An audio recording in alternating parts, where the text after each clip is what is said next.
Welcome to Sapien Sleep Stories. If you're here tonight, you're likely searching for rest, seeking to quiet the mind, and drift gently toward the sleep that feels just beyond reach. Tonight, we're exploring something remarkable: how Homo sapiens became the only human species to inhabit every climate zone on Earth, from frozen Arctic tundra, where temperatures plunge 50 degrees below zero, to scorching deserts, where midday heat shimmers above sand, from dense tropical rainforests to high mountain plateaus where every breath requires effort. Not through biological superiority or dramatic physical evolution, but through cultural learning, technological innovation, and social cooperation. It's a question that challenges what we assume about adaptation, especially when other human species remained confined to specific regions. Neanderthals in Ice Age Europe, Denisovans in highland Asia, yet gradually disappeared while Homo sapiens spread everywhere. How could tropical bodies survive Arctic winters? What knowledge allowed desert survival where water defines existence? We'll discover the power of sophisticated clothing systems, the ingenuity of shelter designs solving opposite problems, the flexibility of diets shifting from tropical plants to Arctic seal blubber, the speed of cultural learning transmitting survival knowledge faster than genetic evolution could adapt bodies, and the truth about what made global colonization possible through integrated systems where culture, technology, and cooperation work together. If you drift off while listening, that's exactly what should happen. Consider subscribing if these stories help you find rest, and there's a Buy Me a Coffee link in the description if you'd like to support this channel. A like helps others discover these sleep stories too. Now settle in, get comfortable, and let's travel back to a time when our ancestors moved from tropical Africa into territories that seemed impossible to survive, and discover what true human adaptability means, how culture became our greatest survival tool, and what we can learn from the people who learned to be at home in every corner of Earth. The land stretches in every direction, and somewhere across its vast expanse, groups of people live in conditions so different from each other that a person from one place transported suddenly to another would face immediate danger, would find that every skill learned for survival in their home territory becomes useless or even harmful in this new environment. Yet all these groups share the same ancestry, the same basic body structure, the same fundamental humanity, making Homo sapiens the only human species to accomplish something truly remarkable in the history of life on Earth: the ability to inhabit every climate zone the planet offers, from frozen landscapes where temperatures drop so low that exposed skin freezes in minutes, to scorching regions where midday heat makes the air shimmer and distort, from dense, humid forests where water drips constantly to bone-dry deserts where months pass without rain, from sea-level coasts where waves bring constant moisture to high mountain plateaus where thin air makes every breath a conscious effort. Other human species who shared the Earth for hundreds of thousands of years remained in limited territories. Neanderthals staying primarily in the cold and temperate regions of Europe and Western Asia, where they evolved and adapted over hundreds of thousands of years to specific conditions, developing bodies perfectly suited to Ice Age climates with stocky builds that conserved heat efficiently, large nasal passages that warmed cold air before it reached delicate lung tissue, robust skeletons that handled the physical demands of hunting large Ice Age animals, and numerous other specialized features that made them supremely effective in cold environments, but that apparently limited their ability or willingness to expand into tropical regions to the south where different conditions demanded different adaptations, or into the extreme Arctic regions to the north where conditions became even more challenging than the Ice Age Europe they knew, keeping them within a relatively narrow climate band where their hundreds of thousands of years of evolutionary refinement provided maximum advantage. Denisovans, known primarily from fragmentary remains discovered in Siberian caves and from genetic evidence preserved in the DNA of some modern populations, inhabited highland areas of Central Asia and possibly other regions, showing adaptations to high-altitude conditions, including genetic variants that improve the efficiency of oxygen processing in thin air where atmospheric pressure drops and each breath delivers less oxygen than at sea level, again demonstrating specialized adaptation to particular environmental conditions, but not showing the global distribution that Homo sapiens eventually achieve, remaining within territories where their specific adaptations provided advantages. While these other human species refined and perfected their adaptations to specific climate zones over hundreds of thousands of years, becoming increasingly specialized and increasingly effective within their chosen environments, but also perhaps increasingly limited to those environments. Homo sapiens, arising in Africa, where temperatures stay warm year-round with only modest seasonal variation,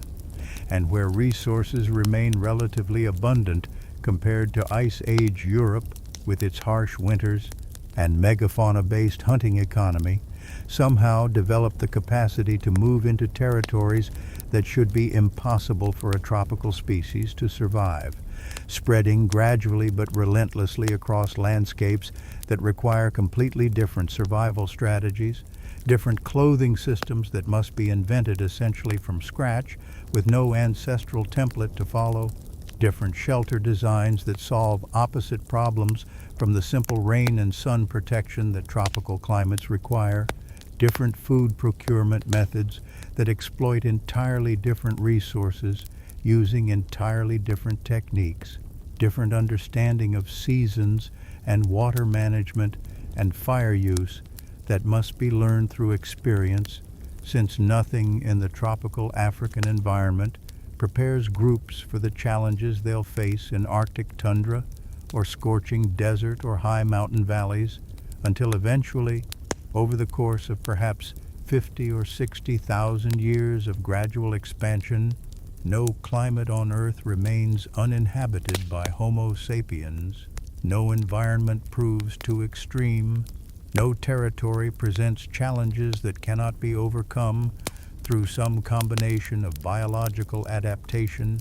and cultural innovation and technological development and social cooperation. This extraordinary adaptability doesn't come from a single advantage or one remarkable trait that suddenly appears in Homo sapiens through a fortunate mutation, but emerges from a complex combination of capabilities working together in synergistic ways that create adaptive capacity far exceeding what any individual capability could provide alone, with biological flexibility that allows gradual physical changes over many generations, providing the foundation that makes long-term climate adaptation physically possible. Rapid cultural learning that enables immediate behavioral adjustments, adding the speed that makes survival in new environments possible within individual lifetimes rather than requiring hundreds of generations of adaptation,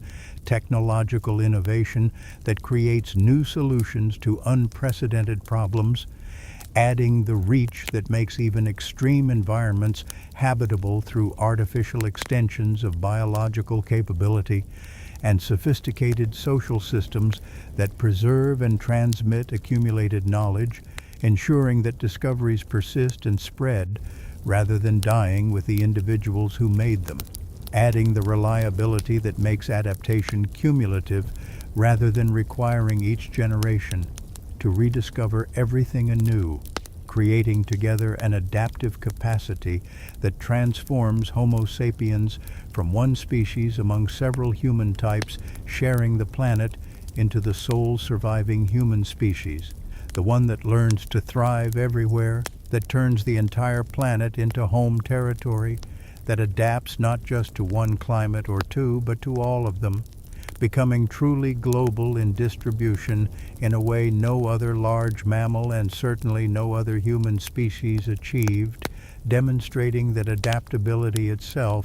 can be a more powerful survival strategy than specialized perfection in any single environment. That being good at adapting may matter more than being perfectly adapted to current conditions. That flexibility itself becomes the ultimate specialization when environments change or when species expand into new territories. The frozen north presents conditions that seem fundamentally incompatible with life for a species that evolved in tropical Africa over the course of perhaps 200,000 years, where temperatures in the coldest months might drop to 50 or 60 degrees Fahrenheit for brief periods, but generally stay warm enough that shelter serves mainly to block rain and provide shade from intense sun and keep out dangerous animals like leopards or hyenas, rather than to preserve life itself against killing cold, where water flows liquid year-round through rivers and streams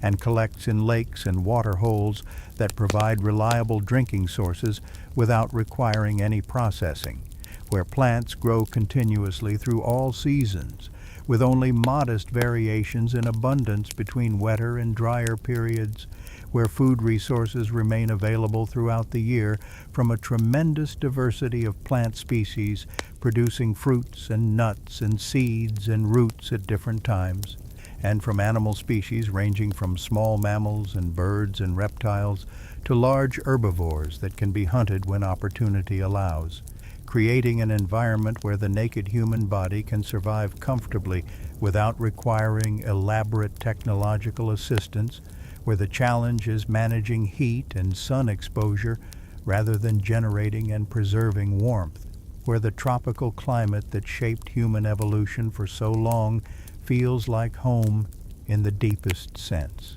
Yet, groups of Homo sapiens move gradually northward over many generations into regions where winter temperatures regularly reach 20 degrees below 0 Fahrenheit during the coldest months, then into regions where temperatures drop to 30 below 0, then 40 below 0, eventually reaching the most extreme Arctic regions where winter temperatures can approach or exceed 50 degrees below 0, where a gallon of boiling water thrown into the air at these temperatures instantly transforms into a cloud of ice crystals that tinkle to the ground, where metal tools left outside become so cold they can freeze to bare skin,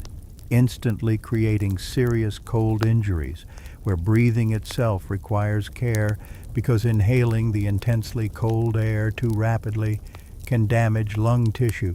creating an environment so hostile to tropical life forms that it seems to declare itself absolutely off-limits to human habitation. The sun's behavior in these high northern latitudes adds another layer of challenge, with the tilted axis of Earth's rotation causing the sun to barely rise above the horizon during winter months, creating days where twilight lasts just a few hours before darkness returns, and eventually at the highest latitudes causing the sun to disappear completely below the horizon for weeks or months during the darkest part of the year, leaving groups in continuous darkness that disorients and depresses and makes navigation difficult and hunting nearly impossible, and increases the danger of all activities, since you cannot see hazards or predators or approaching weather changes, creating psychological stress on top of the physical stress of extreme cold. Winds sweeping across treeless Arctic landscapes increase the cold's killing power exponentially through the phenomenon of wind chill, where moving air strips away the thin layer of warmed air that normally forms next to skin and continuously removes body heat faster than calm air would, making 40 below temperatures feel like 60 or 70 below, where any exposed skin begins to freeze in minutes or even seconds during the worst conditions, where frostbite damage starts to occur before you feel pain warning you of the injury, where fingers and toes and nose and cheeks turn white and hard and numb and can suffer permanent tissue damage or require amputation if freezing progresses too far, making every moment spent outside a calculated risk that must be managed through proper clothing and limited exposure time and constant vigilance. Water everywhere around you exists only as ice and snow for 6 months or more each year and must be melted before it can be drunk, requiring precious fuel that must be gathered or hunted in an environment where combustible materials are scarce, or requiring body heat to melt snow in the mouth, which works but which cools the body dangerously and forces metabolism to burn additional calories to reheat the cold water to body temperature once swallowed, creating a hidden cost to hydration that doesn't exist in warmer climates where water flows liquid and can be consumed directly without energy expenditure. Teaching Arctic groups that obtaining adequate water becomes a survival challenge nearly as serious as staying warm. Nearly every plant dies back or goes completely dormant during the long Arctic winter, with only a few hardy species maintaining any above-ground presence, and those providing no food value for humans, leaving no vegetation to gather for food during the most challenging part of the year. Eliminating the plant-based foods that provide much of the diet in tropical regions and forcing complete dependence on animal foods during winter months when hunting becomes most difficult due to darkness and cold and dangerous ice conditions and the scarcity of animals themselves, as some species migrate south while others den up or reduce activity to survive the winter. The landscape transforms into a white emptiness, stretching in all directions with few landmarks, and with the sameness of snow and ice creating disorienting conditions, where getting lost becomes easy, and where storms can reduce visibility to just a few feet, and where the wind constantly rearranges snow into new patterns that erase tracks and make navigation by memory unreliable, creating an environment that seems to declare itself absolutely off-limits to human habitation,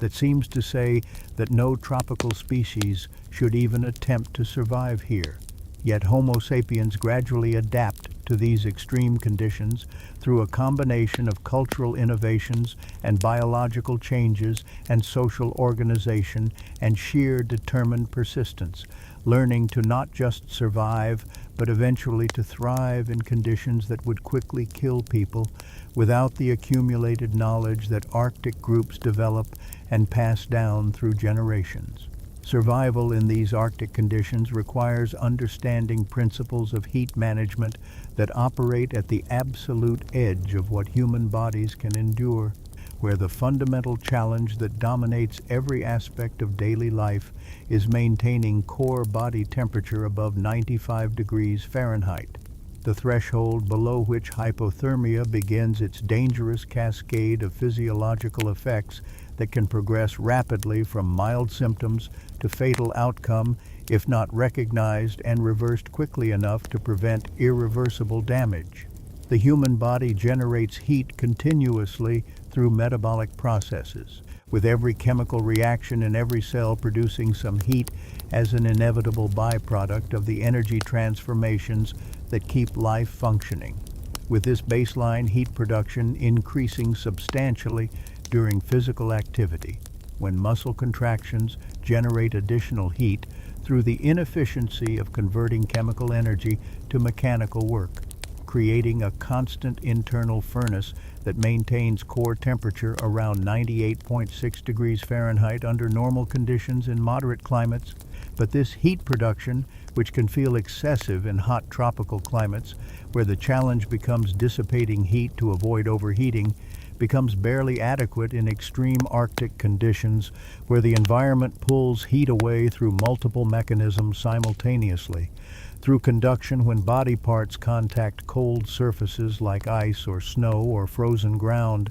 through convection when cold air flows across skin and carries away the warmed air that forms a thin boundary layer next to skin surface, through radiation as infrared energy radiates away from warm skin toward the colder surrounding environment in all directions, and through evaporation of moisture from breathing, which happens continuously, and from any sweating that occurs during physical activity, with all these heat loss pathways working constantly and relentlessly to cool the body exactly when cooling represents a mortal threat rather than a benefit. The body responds to falling core temperature by restricting blood flow to extremities in an attempt to preserve warmth in vital organs, sacrificing fingers and toes and nose and ears and other peripheral tissues to save heart and brain and liver and kidneys and other organs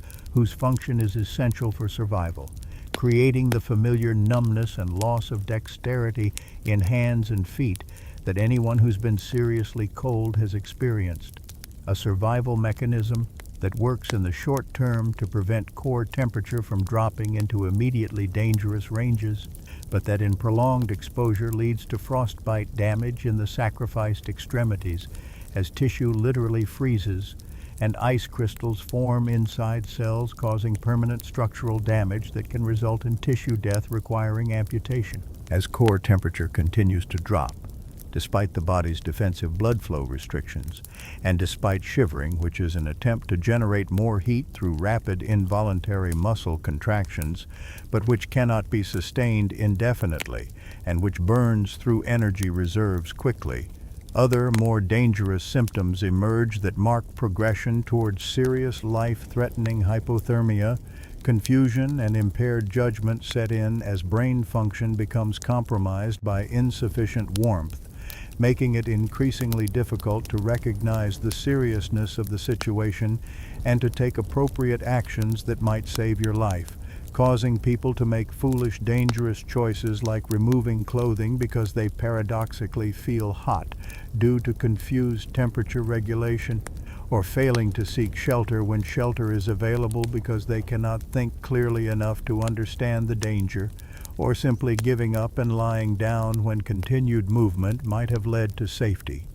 Because the mental energy required for persistence fails along with physical capabilities, creating a vicious self-reinforcing cycle where hypothermia impairs the judgment needed to fight hypothermia effectively. Loss of coordination follows as motor control deteriorates with falling temperature, making it difficult or impossible to perform the fine motor tasks needed to start fires or to repair damaged clothing, or even to walk effectively without stumbling and falling, increasing the risk of injuries that compound the danger of the cold itself, with falls on ice potentially causing fractures or head injuries that further compromise survival chances. Eventually,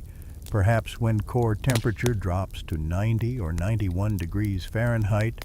the cold induces a fatal sleepiness that appears peaceful and even euphoric, according to some accounts from people who have been rescued just before this final stage, where victims report feeling warm and comfortable and ready to rest, where they lie down in the snow and close their eyes and fall into a sleep from which they never wake as core temperature continues dropping and metabolic processes progressively shut down until life ceases, making the final stage of fatal hypothermia appear gentle and painless, even though the underlying cause is the complete failure of the body's heat generation and regulation systems, showing that the margin between survival and death in Arctic conditions comes down to maintaining just a few degrees of core temperature above the fatal threshold, degrees that can be lost surprisingly quickly when exterior temperature sits 40 or 50 below zero and wind strips away body heat faster than metabolism can generate replacement heat, making every moment spent outside without adequate protection a serious risk that requires constant attention and sophisticated protective technology and careful time management to ensure that exposure periods remain brief enough to prevent dangerous cooling. The clothing that makes Arctic survival possible involves not just thickness or the simple use of fur and hide that insulated the bodies of Arctic animals and that might seem like obvious materials to copy for human clothing.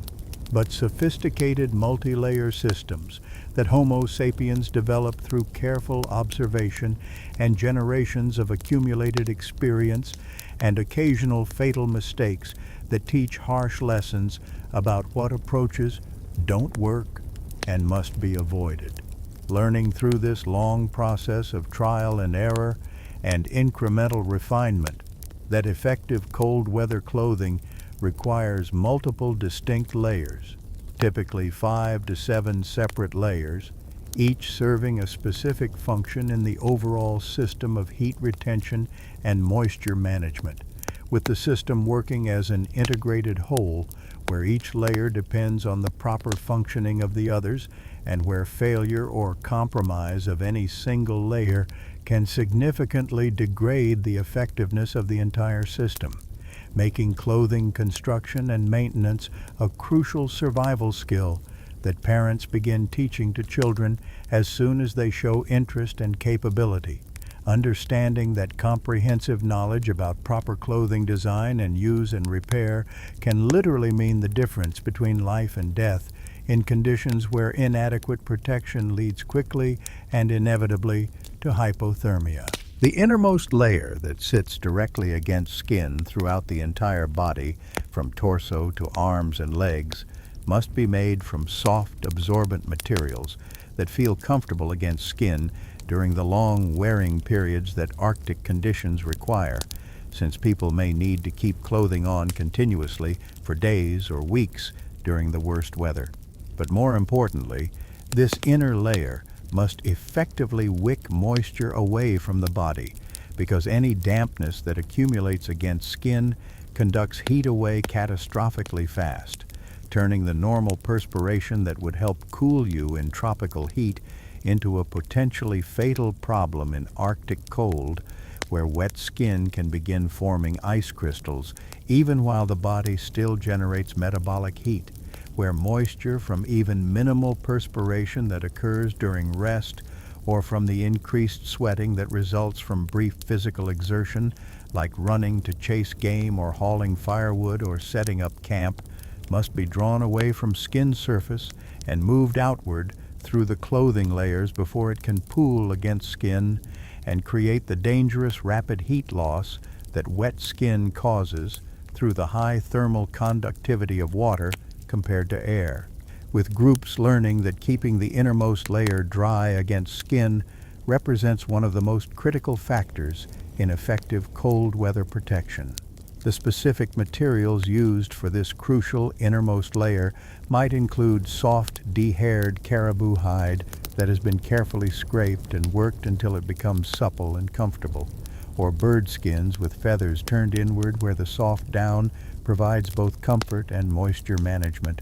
or in some regions even woven plant fibers when available, with different groups learning through experience which locally available materials provide the best combination of comfort and wicking capability and durability for their particular conditions and preferences, passing this specific material knowledge down through generations as part of the comprehensive expertise required for Arctic survival. The middle layers, usually comprising 3 or 4 separate garments worn one over another with small air gaps between adjacent layers, create the crucial insulation that makes the difference between tolerable cold exposure and life-threatening cold exposure. But contrary to what might seem intuitively obvious, these middle layers provide their insulation not primarily through the thermal properties of the materials themselves, but rather through the complex three-dimensional structure of air pockets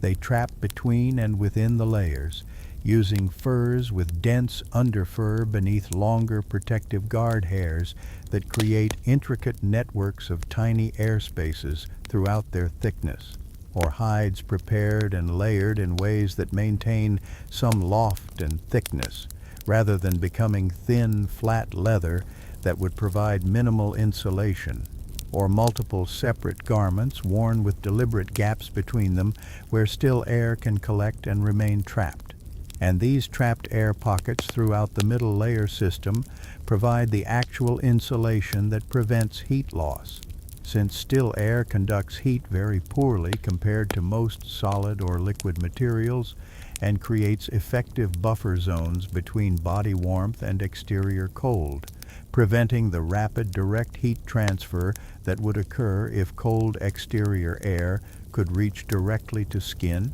or if body-warmed air could escape directly to the frigid outside environment without passing through these insulating air-filled layers that slow heat flow to manageable rates. The effectiveness of this carefully constructed insulation system depends absolutely critically on keeping the trapped air still and preventing any air movement through the layers, since even small air currents penetrating from outside would rapidly remove the warmed air from the insulating spaces and replace it with fresh cold air in a continuous circulation that would completely defeat the purpose of the insulation by creating convective heat loss that removes heat as fast or faster than conduction through solid materials would, making the outer layer's wind-blocking function absolutely essential to the entire clothing system's effectiveness, rather than just being an added feature or minor improvement, showing how the different layers must work together as an integrated system rather than functioning independently. The thickness of these middle insulating layers determines fundamentally how much heat retention they provide, with thicker layers containing more trapped air and therefore providing better insulation up to practical limits where the clothing becomes too heavy and so restrictive that normal movement becomes difficult or impossible, forcing Arctic groups to find an optimal balance between maximum possible insulation and practical mobility that allows the hunting and gathering and camp work and travel that survival requires, with most Arctic groups settling on insulation thicknesses that result in total clothing weight of perhaps 20 to 30 pounds covering the entire body, creating substantial burden that must be carried continuously, but providing the heat retention that makes outdoor activity possible in temperatures 40 or 50 degrees below zero, essentially transforming the human body into a mobile insulated chamber that maintains survivable conditions within the clothing layers,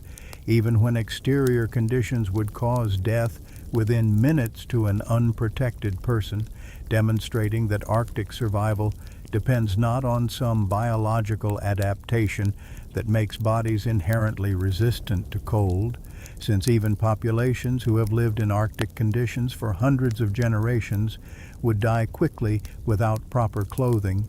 but rather on accumulated cultural knowledge about sophisticated clothing design that gets transmitted faithfully from generation to generation, and that represents the distilled wisdom from potentially thousands of years of experience since the first groups moved into truly Arctic regions and began the long process of learning how to protect themselves against the extreme cold. The outermost layers serve multiple crucial functions in the overall clothing system, acting primarily as weatherproofing and wind blocking that protect the carefully constructed insulating layers beneath, while also providing some additional insulation through their own thickness and through additional air layers they trap between themselves and the next inner layer, using tough, durable hides or specially prepared materials that shed snow and ice and any rain that might fall before these forms of precipitation can melt from the body heat that radiates outward through the clothing layers and create the moisture that would compromise insulation effectiveness, that block wind completely and absolutely. Because, as explained earlier, even small air currents penetrating to the middle layers would remove trapped warm air and destroy the insulation effect that depends on still air, and that resists tearing and abrasion from ice and frozen vegetation and rocks, and from the constant mechanical stresses of daily movement and activity, and from the particular stresses that hunting and camp work impose, since even a small tear that allows wind penetration to inner layers can dramatically compromise the entire system's effectiveness by creating a pathway for convective heat loss that removes warmth far faster than the clothing can retain it, making repair skills and the ability to quickly patch damage an essential component of Arctic survival knowledge that must be maintained along with original construction techniques, with groups routinely carrying repair materials and simple tools as part of their regular traveling equipment and performing ongoing maintenance on clothing continuously throughout the season, much as one might maintain any other crucial survival tool. Understanding that clothing maintenance deserves as much careful attention as food procurement or shelter construction or fire management, because inadequate clothing protection can kill just as surely as starvation or exposure in an unheated shelter can, making clothing not merely a comfort or convenience, but a genuine survival technology whose failure means death. The complete multi-layer clothing system, when properly constructed with careful attention to every detail and maintained conscientiously with each layer kept dry and intact and properly fitted to the body, to minimize any gaps where cold air could penetrate or where wind could reach through to compromise the insulation, can keep a person not just alive but actually comfortable and capable of normal, vigorous activity in temperatures 40 degrees below 0 Fahrenheit or even colder during brief exposures, allowing all the hunting and travel and camp work and daily activities necessary for survival and for maintaining reasonable quality of life even in extreme cold, creating a protective microenvironment within the clothing layers just inches from skin that maintains temperatures perhaps 60 or 70 degrees warmer than the exterior air temperature, essentially carrying a bubble of survivable warmth wherever the person goes, demonstrating in the most dramatic possible way that Homo sapiens' ability to survive in Arctic conditions depends not on any biological adaptation that makes bodies inherently cold resistant through some genetic change, since even populations who have lived in Arctic regions for hundreds of generations, producing thousands of years of potential evolutionary adaptation, would still die quickly from hypothermia without proper clothing protection, but rather depends fundamentally and essentially on cultural knowledge about sophisticated clothing design and construction techniques that gets transmitted faithfully and carefully from generation to generation through deliberate teaching and through the accumulated experience that successful Arctic groups preserve and pass down, representing the distilled practical wisdom from potentially thousands of years of experimentation and refinement and occasional tragic failures since the first pioneering groups moved into truly Arctic regions and began the long, difficult process of learning through trial and error how to protect themselves adequately against cold, so extreme it seems designed to exclude human life entirely. The knowledge required to create and maintain this life-preserving clothing system begins to be transmitted to children as soon as they show interest and capability, often starting around age 4 or 5 when small hands can begin to practice simple stitching on scraps of hide, with young children initially just watching adults sew and occasionally trying to imitate the motions, then gradually over years developing through careful practice the precise hand skills and finger dexterity needed to create the waterproof seams that Arctic clothing requires. Seams made by overlapping hide edges in very specific, carefully proven ways, and using particular stitch patterns that have been tested and refined over many generations,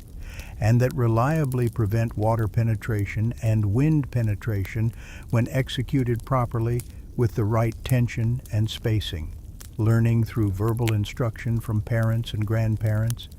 and through direct observation, and through extensive hands-on practice, which specific materials work best for which particular layers based on the accumulated experience of the entire community, understanding through teaching and experience how to judge proper fit that allows complete freedom of movement for all the physical activities that Arctic life demands. while simultaneously preventing any gaps or loose areas where cold exterior air could penetrate through to inner layers, or where wind could reach through to remove trapped warm air from the insulating layers, discovering through direct personal experience and sometimes through uncomfortable or even genuinely dangerous mistakes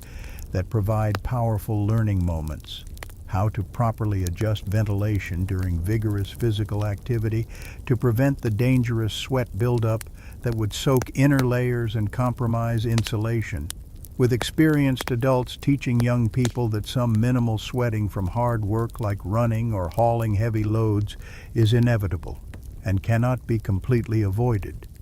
but that you should proactively reduce insulation before you start sweating heavily if possible, by opening some garments temporarily or by removing an outer layer for the duration of the strenuous work and then replacing it afterward when activity level drops back to normal, and learning to quickly recognize the signs when any piece of clothing has suffered damage from a tear or from excessive wear, and knowing how to repair that damage promptly before it can grow larger and before it compromises the protective effectiveness of the entire integrated clothing system. Building gradually through years of teaching and practice and accumulated experience, the comprehensive detailed knowledge base that makes Arctic survival possible through cultural transmission of hard-won practical wisdom, rather than through any kind of instinct or genetic programming that would require hundreds of thousands of years to develop through the slow, patient process of biological evolution, clearly demonstrating that culture itself functions as a powerful adaptive mechanism that works far faster than genetic change, and that allows Homo sapiens to adapt to completely new environments within just a few generations, rather than requiring the geological timescales that biological adaptation to such extreme conditions would absolutely demand. The shelters that groups construct in Arctic conditions follow similar fundamental principles of heat retention and careful, sophisticated management of the complex relationship between interior warmth that must be preserved and exterior cold that must be excluded, creating relatively small enclosed spaces that effectively trap warmth generated both by human bodies through normal metabolism and by carefully managed fires that provide supplemental heat, using whatever construction materials the local environment provides, since material availability varies dramatically across different Arctic regions, with some areas offering essentially no wood at all, and forcing groups to rely entirely on ice and snow and sod and stone for construction, while other more favorable areas might have some driftwood that washes up on coasts from rivers farther south, or some stunted willows and other hardy shrubs growing in sheltered valleys that can provide at least some structural materials, creating regional variations in specific shelter designs and construction techniques that nonetheless solve the same fundamental problem of creating warm, survivable interior spaces from hostile exterior conditions using whatever resources happen to be locally available, rather than depending on any particular material that might not exist in all Arctic regions. Ice and snow, which seem at first consideration like completely counterintuitive building materials since they represent frozen water and seem to literally embody cold itself and seem like they should make shelters colder rather than warmer, actually provide surprisingly effective insulation when used properly because of the air pockets trapped throughout their crystalline structure, with snow in particular being composed mostly of air, with ice crystals forming a loose matrix that traps still air in countless tiny pockets distributed throughout its volume. And while the snow itself obviously stays at freezing temperature or below and cannot provide any warmth, its ability to block wind completely and to dramatically slow heat conduction makes it genuinely effective insulation when used in sufficiently thick walls and roof sections, allowing construction of shelters that can maintain interior temperatures 20 or 30 or even 40 degrees Fahrenheit warmer than exterior temperatures purely from the body heat of inhabitants, plus the heat from small oil lamps burning marine mammal blubber, creating survivable and even reasonably comfortable conditions inside, while howling winds and plummeting temperatures outside make the exterior environment absolutely lethal to any unprotected person. The construction technique for snow shelters involves cutting large blocks from areas of compacted wind-packed snow and carefully arranging these blocks in upward spiraling courses that gradually curve inward as they rise to eventually form a complete dome, with each block carefully shaped to support those above it, and with the elegant dome shape distributing structural forces very efficiently throughout the structure so it remains stable and strong, even though constructed from material that seems far too soft and weak to be structural, with reasonably skilled builders able to construct a functional snow house in just a few hours of work that will then last for weeks or months, providing reliable shelter, demonstrating immediate survival value, and showing again how cultural knowledge allows rapid adaptation to conditions that would otherwise be completely impossible to survive. Since no one could simply intuitively figure out sophisticated snow shelter construction techniques through trial and error during their first desperate Arctic winter without guidance from others who already possess this knowledge, making this expertise something that absolutely must be transmitted culturally, or the knowledge risks being lost entirely, with that loss potentially proving fatal for groups caught in Arctic conditions without adequate shelter knowledge and without the materials or time to experiment their way to successful designs. In regions where wood becomes available even in relatively small amounts, groups might construct frames from driftwood pieces, or remarkably from the massive bones of whales and walruses that provide impressively sturdy structural elements when wood is completely absent, creating frameworks that can then be covered with multiple layers of hide to create insulated walls, with the layering principle that works so effectively in clothing, working similarly in shelter construction, where multiple hide layers separated by small air gaps provide dramatically better insulation than a single thick layer of the same total thickness would provide, again demonstrating the deep accumulated understanding of fundamental insulation principles that Arctic groups develop and apply consistently across different applications, from personal clothing to shelter construction to even food storage methods and other aspects of Arctic life. Earth and sod dug from ground that isn't frozen solid and piled carefully to create thick walls provide another viable insulation option,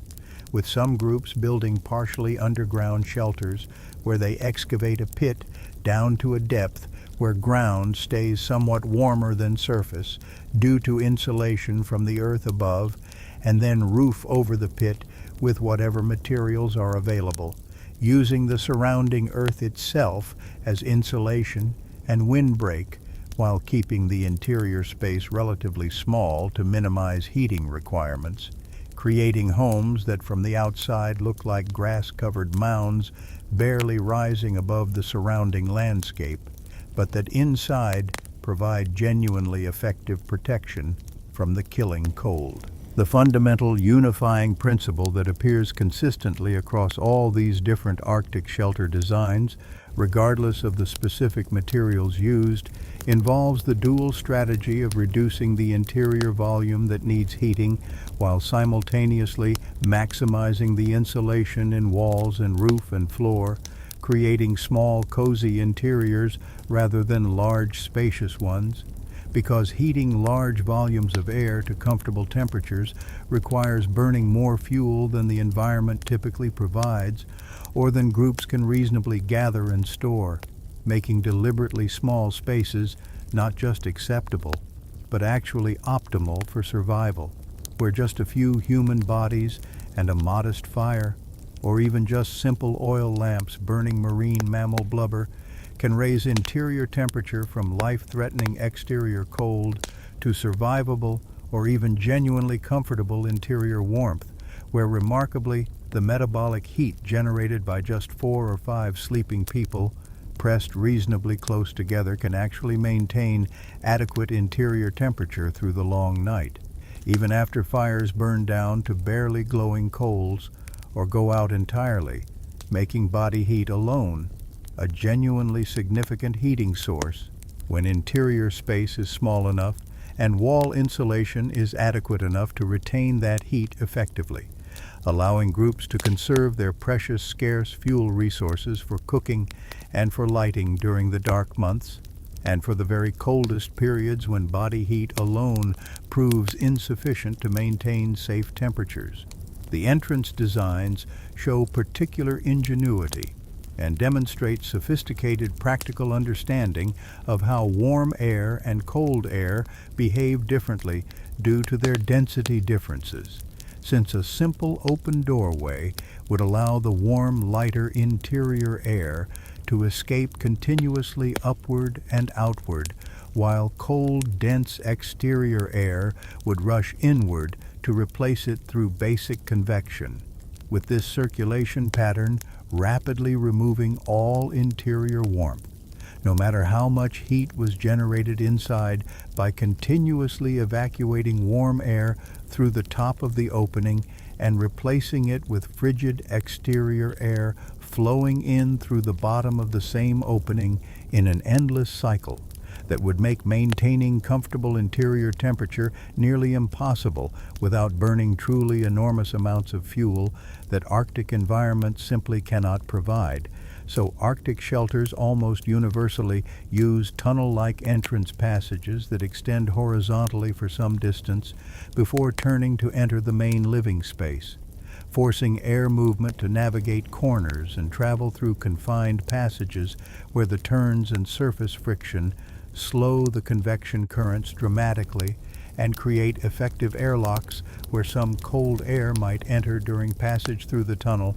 but cannot easily establish the strong circular convection flow that would continuously evacuate warm air from the living space and replace it with cold exterior air. Some particularly clever shelter designs place the entrance tunnel opening lower than the floor level of the main living area, so that any cold air that does enter would naturally flow downward due to its greater density and pool in the entrance passage rather than penetrating into the living space where people sleep and work, essentially using gravity and the natural density-driven behavior of cold air to create a pronounced temperature gradient where the sleeping and living area at the highest point stays warmest, while the entrance area at the lowest point stays coldest, with the temperature difference between these areas sometimes reaching 10 or 15 degrees Fahrenheit, allowing people to enter and exit through the cold entrance tunnel without dramatically disturbing the carefully maintained warm interior temperature of the living space, essentially creating a practical airlock that mediates between the hostile exterior environment and the protected interior environment without allowing direct thermal connection between the two.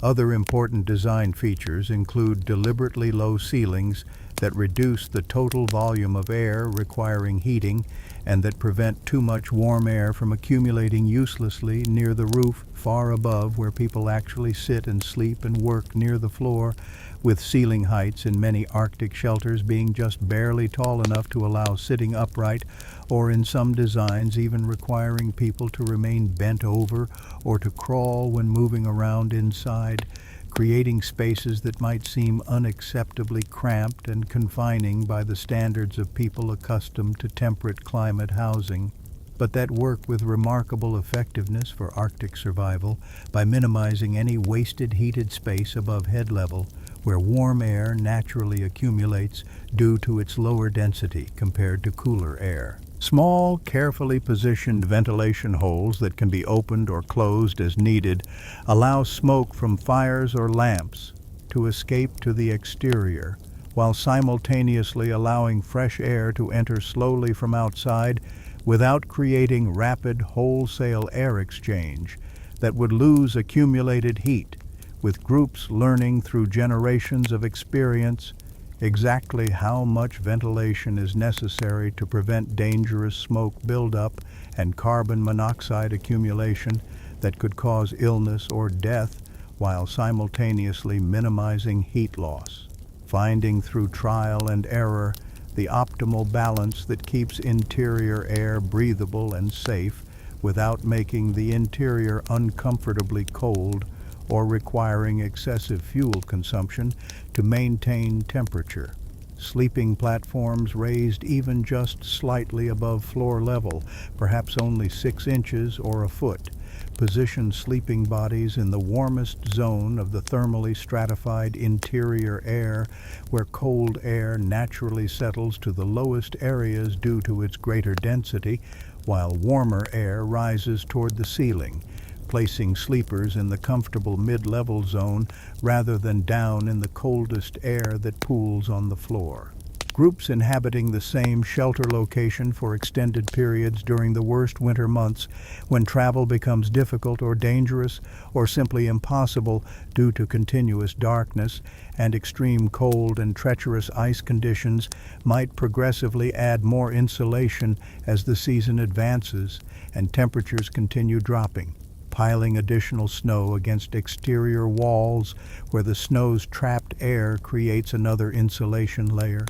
or layering dried grass and moss harvested and stored during the brief summer growing season into wall structures, or hanging additional hides on interior walls to create dead air spaces, continuously improving the shelter's overall thermal performance as conditions demand. The social arrangements within these small, crowded shelters show clear adaptations to the extreme conditions and to the confined spaces that Arctic survival requires, with people sleeping close together in communal groups rather than in separate private spaces, where body heat from multiple people pools and circulates, and where the combined warmth of several bodies creates a heated zone that makes everyone significantly more comfortable than they would be sleeping separately, where the positions near the outer walls where cold penetrates most strongly rotate through the night so that everyone spends some time in the warmest protected center positions and some time in the colder, less comfortable edge positions, creating fairness while maximizing the collective heating benefit of clustered bodies. Teaching everyone from early childhood that the group's survival depends fundamentally on cooperation and mutual support, and tolerance for the crowding and complete lack of privacy that would seem unacceptable in less extreme conditions. But that becomes absolutely necessary for survival in the Arctic, where children and elderly people who generate less metabolic body heat and who are physiologically more vulnerable to cold might be positioned in the most protected center positions, while younger adults who generate more heat take the less comfortable edge positions, organizing the social group spatially to optimize the collective use of limited body warmth that becomes so crucial during the long, dark months when exterior temperatures hover at life-threatening levels for weeks at a time, when fuel must be rationed, when maintaining adequate interior temperature depends as much on thoughtful social organization and cooperative body heat sharing as on technological solutions, showing clearly that social adaptation and cooperation work alongside technological innovation and biological flexibility to enable survival in the most extreme conditions. The diet that sustains life in these frozen regions where plant foods are essentially unavailable for much of the year must provide adequate calories for bodies that work constantly to generate metabolic heat against the unrelenting cold, with basal metabolic rate increasing substantially in cold conditions, as the body automatically burns fuel simply to maintain core temperature even before accounting for the additional significant calories needed for hunting and travel and daily activities and occasional intensive work, meaning that Arctic groups require dramatically more caloric intake than tropical groups of similar size, potentially needing 4,000 or 5,000 or even approaching 6,000 calories per person per day during the coldest periods compared to perhaps 2,000 to 3,000 calories that might be adequate in temperate climates, essentially doubling or tripling food requirements exactly when the environment provides the least abundance, when most plants have died back completely, leaving essentially no vegetation available to gather, when many animals have migrated south or denned up, when hunting becomes most difficult due to darkness and cold and dangerous ice conditions and simple scarcity of game,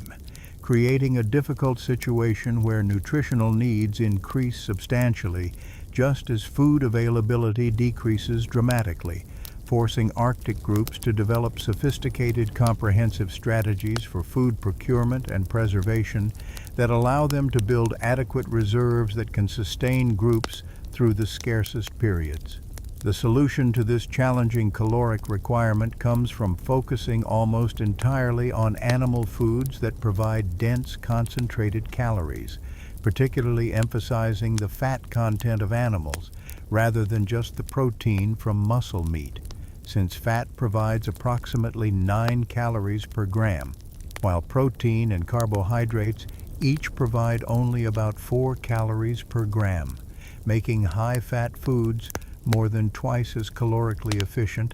and making animals with high-fat content especially valuable prey species. Marine mammals, including seals and walruses, and various whale species that have evolved extremely thick layers of subcutaneous blubber as insulation against cold water, become the most nutritionally valuable food sources for coastal Arctic groups, with a successful whale hunt providing an almost unimaginable quantity of meat and blubber that can sustain a group of 20 or 30 people for many weeks or even several months, depending on whale size, with a large bowhead whale potentially yielding 10 or 15 tons of usable meat and blubber, representing an enormous windfall in an environment where hunger remains a constant threat,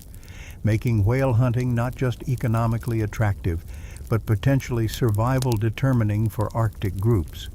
though the hunting itself requires remarkable skill and courage and close cooperation, since whales are highly intelligent, powerful animals that can easily kill hunters, and since the hunting conditions themselves pose serious risks. Seal hunting provides more frequent returns, though much smaller quantities per animal, with different seal species requiring quite different hunting techniques that groups must master to ensure reasonably consistent food supply,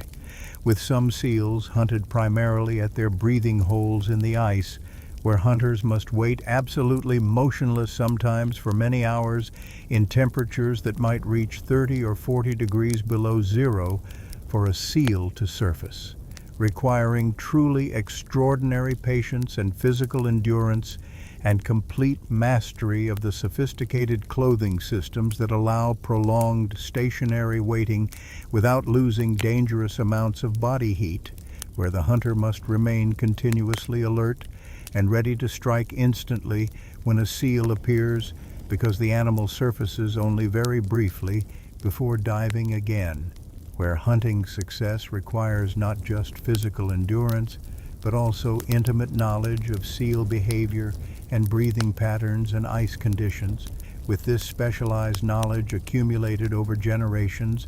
and passed down from experienced hunters to young people learning the craft. Other seal species might be hunted on ice floes, where they rest between feeding periods, requiring completely different techniques involving careful, patient stalking across open ice,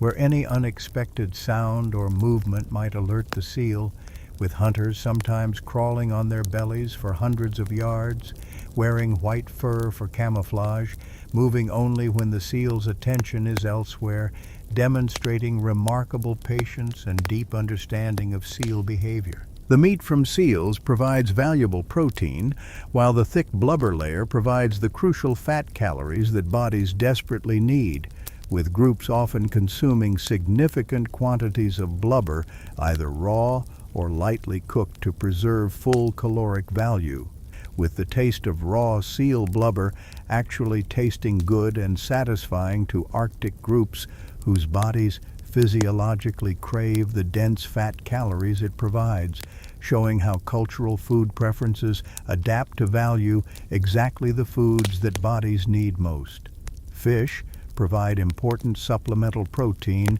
when caught through holes in ice or from open water during brief summer periods, with different species requiring different catching techniques and processing methods, with some consumed fresh, while others preserved through freezing or through fermentation processes that slow but don't prevent bacterial activity, and that can create preserved foods with improved nutritional properties by making certain vitamins more bioavailable. Land mammals, including caribou, that migrate through Arctic regions in large herds following seasonal patterns that experienced groups learn to predict and intercept, and musk oxen and Arctic foxes and hares all contribute additional animal food sources, with each species requiring specialized knowledge about behavior and habitat and effective hunting techniques accumulated over generations and transmitted culturally. The principle of complete utilization of killed animals demonstrates the fundamental efficiency that scarcity absolutely demands,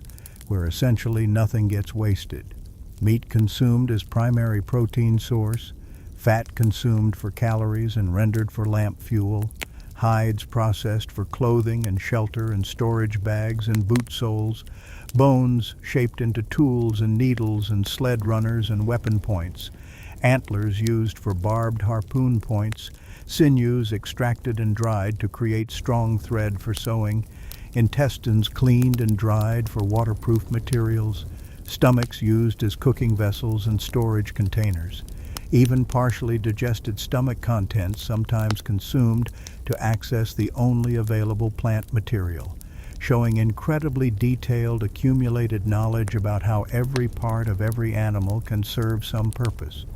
The techniques for preserving food in frozen conditions require considerable knowledge, with frozen meat needing protection from scavengers, including foxes and ravens and polar bears, requiring groups to build elevated caches or store food in protected locations or bury it under snow,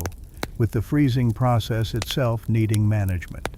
Since meat frozen too rapidly can develop large ice crystals, damaging cell structure, while meat frozen more slowly maintains better quality but risks spoilage, with groups learning optimal methods through generations of experience. Some foods preserve better through fermentation, with groups developing techniques where meat or fish ferments under controlled cold conditions, with the process breaking down some compounds while creating others in ways that improve bioavailability of vitamins, particularly B vitamins and vitamin C, that can become deficient in diets of primarily cooked meat, showing that even where freezing seems to solve preservation challenges, additional cultural knowledge provides genuine nutritional advantages. The challenge of obtaining adequate water requires melting ice and snow, either using precious fuel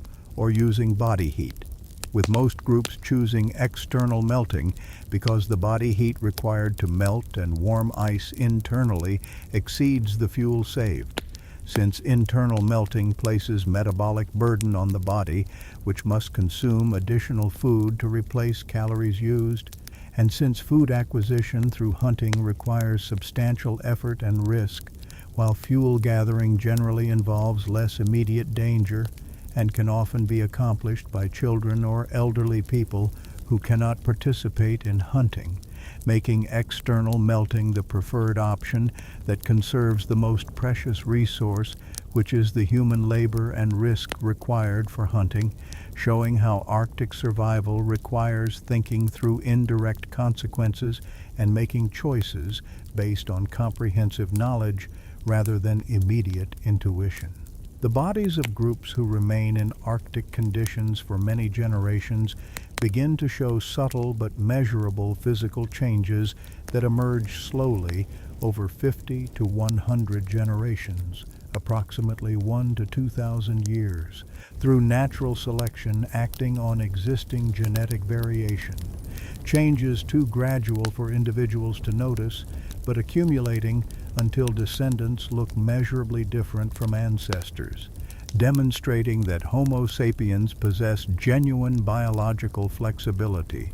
built into genetics, carrying variations allowing different traits to become more common when they provide advantages. Skin color provides perhaps the most visible example of this biological flexibility. Groups in tropical regions where sun passes nearly overhead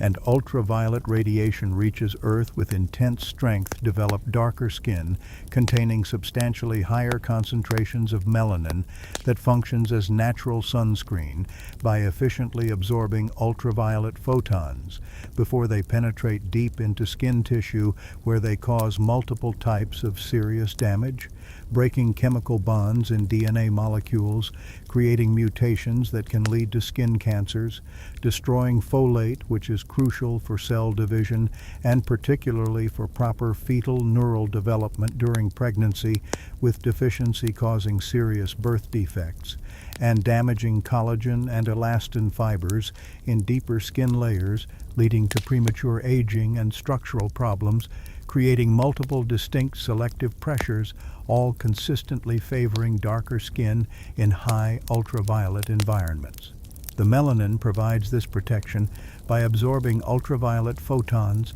and converting their energy to harmless heat, essentially sacrificing melanin molecules rather than allowing photons to reach vulnerable cellular structures, creating biological sunscreen that protects automatically as long as adequate melanin exists in skin cells, with darker skin providing more complete protection, allowing tropical people to spend entire days in direct, intense sunlight without suffering cumulative damage that would occur in lighter-skinned individuals. Groups moving into northern latitudes face completely different conditions, where the sun's increasingly oblique angle creates longer atmospheric paths that absorb much ultraviolet radiation, resulting in dramatically lower intensity at high latitudes, particularly during winter when sun barely rises or doesn't rise at all, creating conditions where ultraviolet exposure drops to tiny fractions of tropical levels. In these low ultraviolet environments, dark skin becomes problematic because high melanin content blocks too much already weak radiation, preventing adequate vitamin D synthesis in skin cells, a photochemical process requiring ultraviolet photons to convert precursor molecules into active vitamin D that the body needs for calcium absorption and bone health and immune function and regulation of hundreds of genes. Vitamin D deficiency causes serious problems including rickets in children, where developing bones remain soft and become deformed, osteoporosis in adults where bones lose density and fracture easily, and impaired immune function increasing susceptibility to diseases, creating selective pressure favoring lighter skin in northern environments where ultraviolet is weak, with lighter skin containing less melanin, allowing more limited radiation to penetrate and trigger vitamin D synthesis, preventing deficiency diseases that would reduce survival and reproduction. Evolutionary pressure in northern environments therefore pushes populations toward progressively lighter skin that optimizes vitamin D production from weak ultraviolet radiation, while accepting somewhat reduced sun protection that becomes less necessary when intensity stays low, with research showing populations undergo measurable lightening within approximately 1 to 2,000 years after moving into far northern regions,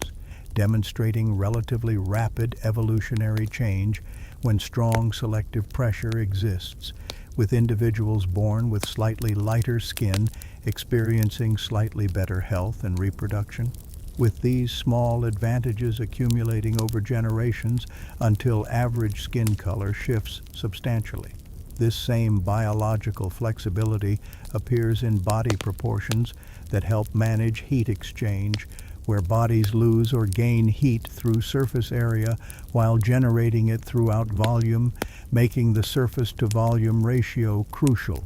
with high ratios facilitating heat loss, helping with cooling, but making warming difficult, while low ratios slow heat exchange, helping with warming, but making cooling challenging. Groups remaining in Arctic regions for many generations tend toward shorter, stockier builds with relatively shorter limbs, creating compact shapes with lower surface-to-volume ratios, reducing heat loss, helping retain warmth when environment constantly pulls it away, with shorter limbs particularly helping since extremities have high surface area relative to volume and lose heat rapidly. Groups in tropical regions show opposite tendencies toward taller, slimmer builds with longer limbs, increasing surface area relative to volume and helping dissipate excess heat when ambient temperature approaches body temperature, with longer limbs providing additional surface area in positions that can be extended away from torso to maximize exposure to air movement and prevent heat from one part warming adjacent parts. These proportion differences show clearly in measurements comparing Arctic adapted populations with tropical adapted groups, representing genuine evolutionary adaptations emerging over many generations, though remaining relatively subtle compared to dramatic cultural and technological differences, showing that biological adaptation provides some advantage, but cannot by itself explain complete success in colonizing every climate, with cultural adaptation playing the much larger role. The clothing systems that function so effectively in preserving life in Arctic cold become not just unnecessary, but actively dangerous and potentially lethal in tropical heat, where multiple insulating layers specifically designed to trap body heat would cause rapid, fatal overheating within just hours, as body temperature rises quickly past critical thresholds, where cellular proteins denature and lose essential three-dimensional structures, where enzymes catalyzing crucial metabolic reactions stop working, where cell membranes become unstable and leak, where neurons misfire causing confusion and loss of consciousness, where eventually multiple organ systems fail in cascading breakdown leading to death when core temperature rises much above 104 or 105 degrees and remains elevated, with exact threshold varying between individuals, but with all humans facing serious mortal danger, creating genuine medical emergency requiring immediate aggressive cooling. Metabolic heat production continues automatically whether needed or not, with cellular respiration and all metabolic processes constantly generating heat as inevitable byproduct, with this increasing substantially during physical activity when muscle contractions generate considerable additional heat, meaning bodies in hot conditions must continuously dissipate not only internally generated metabolic heat, but also any heat absorbed from hot surroundings to prevent temperature from climbing into dangerous ranges, making heat dissipation absolutely life or death crucial, just as surely as heat retention is in Arctic conditions, with the main difference being that Arctic cold can kill within minutes, while tropical heat generally requires hours, giving somewhat more time to recognize danger and take corrective action, but nonetheless still creating very serious risk when heat dissipation mechanisms become overwhelmed. Sweat production increases to maximum physiological capacity, trying desperately to cool the overheating body through evaporative cooling, which works by using body heat to convert liquid sweat on skin surface to water vapor that moves away, carrying the substantial heat energy required for the phase change, with evaporative cooling being by far the body's most powerful cooling mechanism and often the only one working effectively when ambient temperature equals or exceeds body temperature, since radiation and convection and conduction all fundamentally require temperature gradient from warm body to cooler surroundings and cannot remove heat when surroundings are as warm or warmer than body, leaving only evaporation as effective cooling option in hottest conditions when other mechanisms fail completely, making sweat evaporation absolutely critical for survival in intense heat. Tropical clothing must enable and facilitate rather than hinder this crucial evaporative cooling process, needing to maximize heat loss rather than prevent it. To actively encourage free air circulation across skin surfaces rather than blocking it.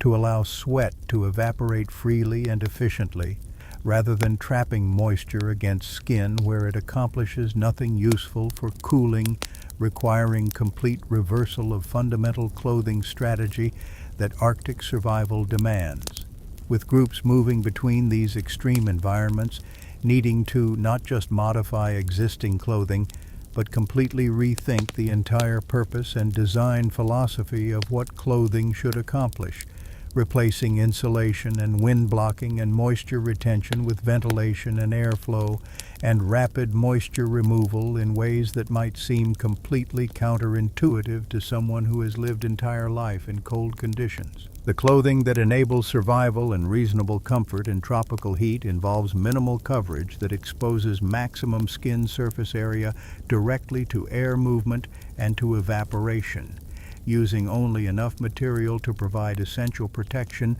against direct sun exposure that would heat exposed skin to painful burning temperatures and cause serious progressive sunburn damage, potentially leading to significant skin cancer risk over a lifetime, and to provide some protection against insect bites that could introduce serious diseases like malaria or dengue or yellow fever, depending on specific region, or that could cause wounds that might easily become infected in warm, humid conditions where bacteria and fungi thrive, but otherwise intentionally leaving as much skin as possible completely bare to maximize direct air contact and evaporation opportunity, creating garments that might be just simple wraps around waist or hips, or simple coverings for chest and shoulders, rather than full body enclosures with multiple layers that Arctic conditions require. With the minimal coverage characterizing much traditional tropical clothing, reflecting sophisticated understanding of thermal management needs rather than representing primitive simplicity or lack of clothing technology, showing clearly that groups develop highly sophisticated knowledge about what clothing serves, what purposes, and design garments appropriately for local thermal conditions. The materials selected for tropical clothing emphasize completely different properties compared to Arctic materials, deliberately choosing thin, lightweight fibers that allow air to pass through relatively easily rather than blocking air movement, that possess minimal insulation properties since insulation actively hinders in hot conditions by trapping heat, needing dissipation,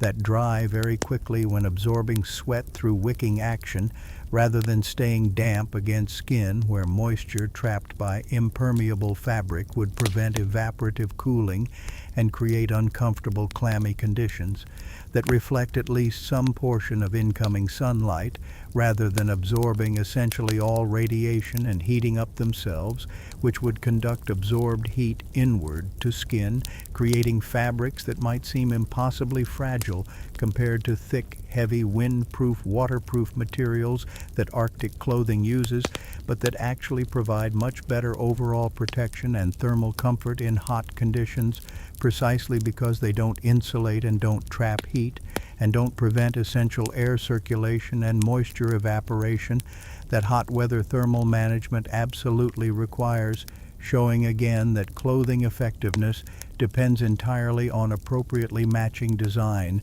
to environmental conditions. Plant fibers, including cotton and linen and various bark-based materials and fibers, extracted from palm leaves and numerous other plant sources that can be woven into fabric or beaten into cloth-like sheets, provide traditional tropical clothing materials in many regions, with these plant-based fabrics generally offering the lightweight and breathability and moisture wicking that hot weather demands, with groups learning over many generations which specific local plants provide the best fibers for clothing purposes and developing increasingly sophisticated processing techniques to convert raw plant materials into comfortable wearable fabrics, creating diverse textile traditions that vary considerably across regions and cultures, but that share common underlying principles of maximizing airflow and minimizing heat retention. Desert clothing creates yet another distinct clothing system that superficially resembles Arctic clothing in sense of covering most of body with what appears to be multiple layers, but that operates on completely different physical principles and solves fundamentally different thermal problems through entirely different mechanisms, where primary challenge involves protecting against extreme heat during day combined with moderate to quite serious cold at night, with temperature swings that might easily reach 40 or 50 degrees Fahrenheit between midday highs that approach or exceed 110 degrees and nighttime lows that drop to 60 or 70 degrees, or even down to freezing temperatures during winter in some desert regions, creating thermal conditions that change drastically twice per day every single day throughout the year, requiring clothing designs that can handle both temperature extremes rather than being optimized permanently for just one thermal condition. The full coverage that desert clothing characteristically provides serves multiple important purposes beyond just sun protection, also protecting effectively against desiccating winds that dramatically increase water loss from any exposed skin through greatly enhanced evaporation rates, and that can cause dangerous progressive dehydration when water intake cannot adequately match increased water loss, and protecting against wind-blown sand and dust that can cause painful damage to eyes, including corneal abrasions or even temporary blindness if particles get ground into sensitive corneal surface, and that can severely irritate respiratory passages if inhaled in large quantities, potentially causing breathing difficulties, and that can progressively abrade exposed skin, causing painful rawness and increased susceptibility to infection, making comprehensive covering up advantageous despite associated heat burden for all these various protective functions that have nothing directly to do with thermal management per se, showing that optimal clothing design must carefully balance and integrate multiple different requirements simultaneously rather than optimizing narrowly for only one single factor, with desert groups learning through extensive multi-generational experience that wearing more clothing in intense desert heat can paradoxically actually make you simultaneously cooler and safer and more comfortable than wearing less coverage would, as long as clothing is properly designed with appropriate loose fit and appropriate lightweight breathable materials and appropriate light colors for reflecting rather than absorbing incoming solar radiation, demonstrating genuinely counterintuitive knowledge that must be learned through experience and cultural transmission rather than being obvious or derivable from first principles without extensive practical testing. The shelters that groups construct in dramatically different climates reflect similarly dramatic variations in fundamental design principles and construction priorities and material selection,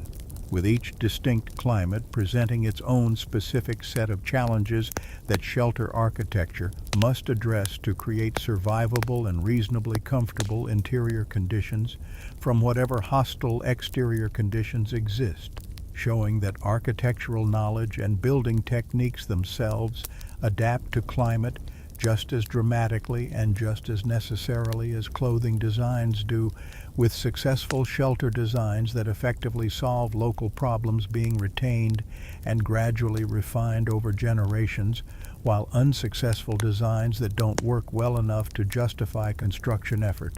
get abandoned after experience proves their inadequacy. Creating accumulated cultural knowledge about effective building techniques and optimal design principles that gets continuously refined over many generations through ongoing experimentation and careful assessment and selective transmission of what works well to subsequent generations, who can then build incrementally on already proven designs rather than starting from complete ignorance. Tropical shelters must handle not just extreme heat, but also high humidity and intense seasonal rainfall that can drop many inches in just hours during peak storms and abundant diverse insect life,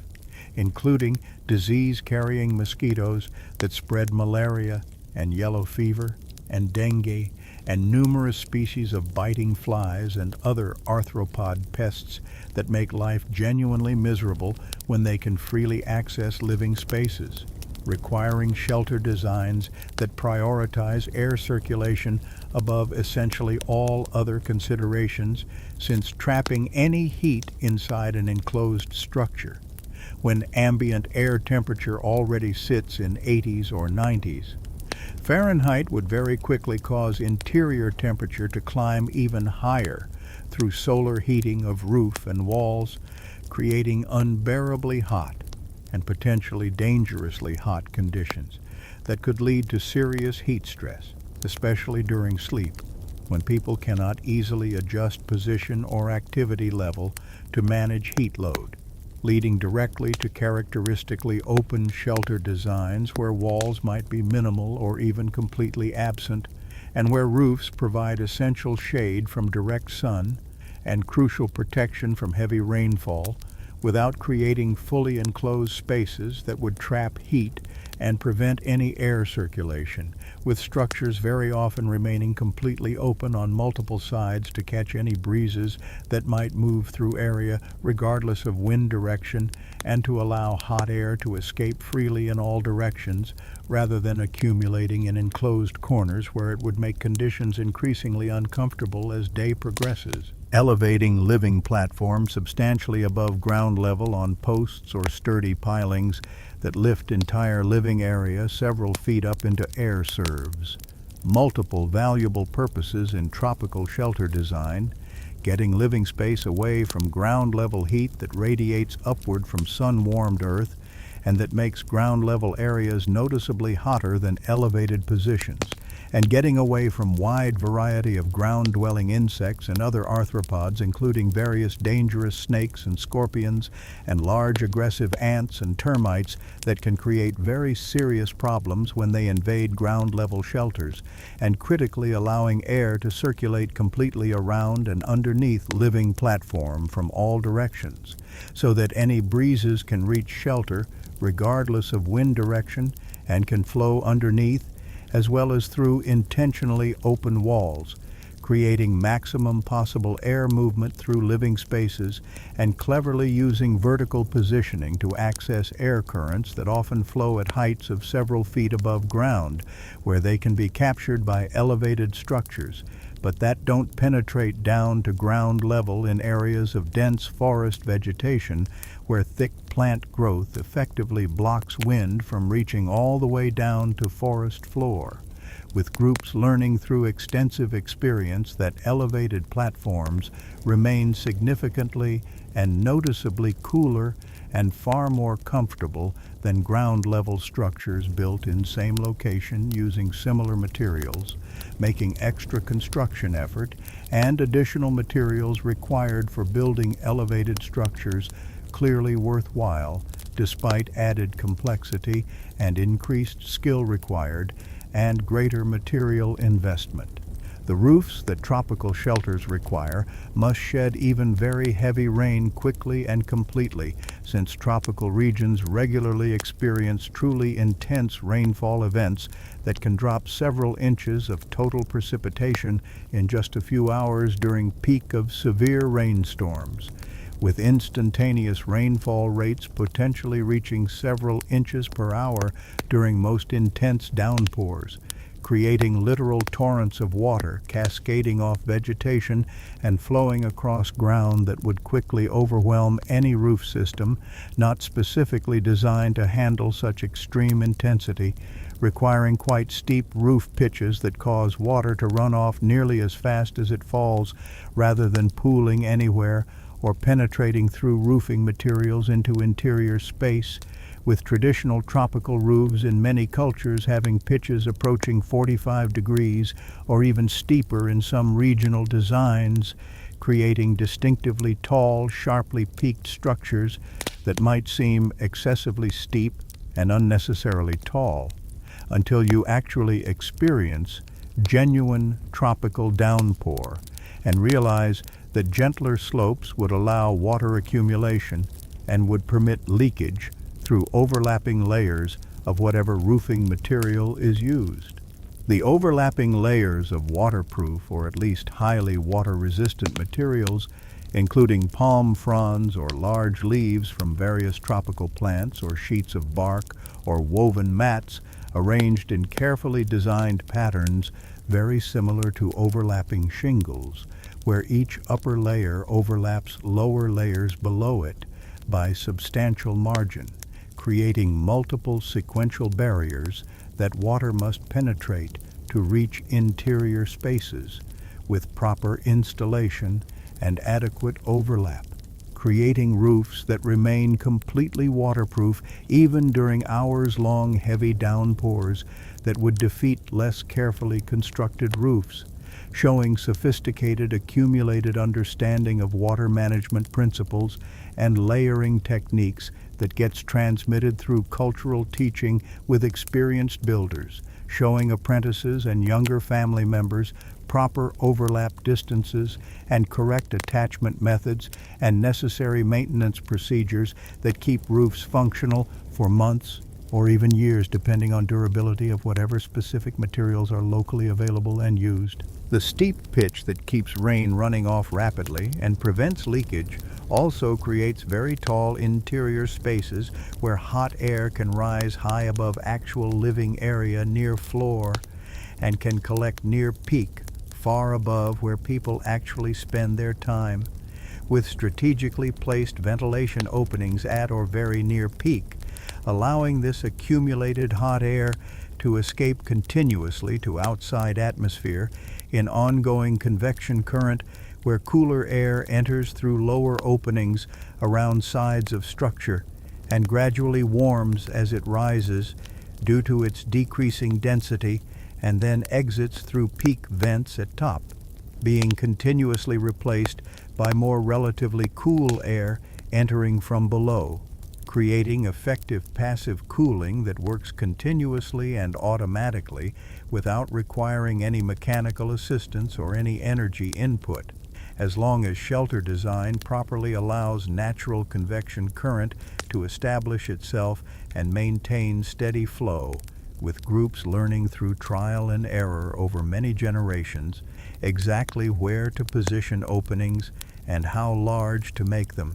and how to orient structure relative to prevailing winds to optimize this natural ventilation effect that can make interior temperatures measurably and noticeably cooler than exterior temperatures, even though no actual active cooling is occurring. Just continuous air exchange that prevents heat accumulation and that brings in slightly cooler air from shaded areas outside immediate vicinity of shelter structure. The materials used in tropical shelter construction strongly emphasize local availability and rapid renewability, since naturally abundant and vigorous plant growth that characterizes tropical regions provides steady, reliable supplies of building materials that can be harvested sustainably from surrounding environment without requiring difficult travel to distant sources or without creating problematic long-term resource depletion that would eventually exhaust supplies, with groups typically using fast-growing bamboo that reaches usable size within just few years for structural elements that provide surprising and impressive strength despite relatively light weight of hollow bamboo stems, or using wood from various palm species that grow commonly throughout tropical regions in many different habitats, or using flexible vines and other pliable plant materials for lashing and binding components together,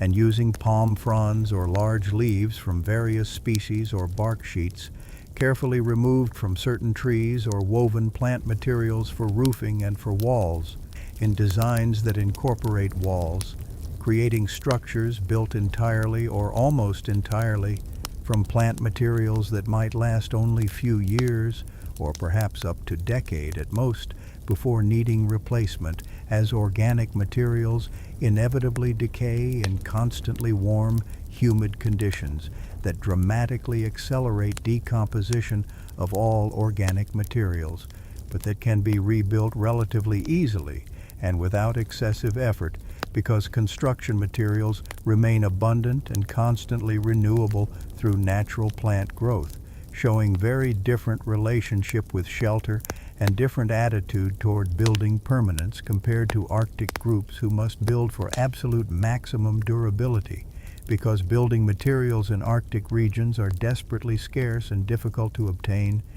and because construction opportunities are severely limited to brief periods during short summer when temperatures moderate enough to allow extended outdoor work, with tropical groups quite reasonably accepting relatively short-lived structures as acceptable trade-off for much easier construction and ready material availability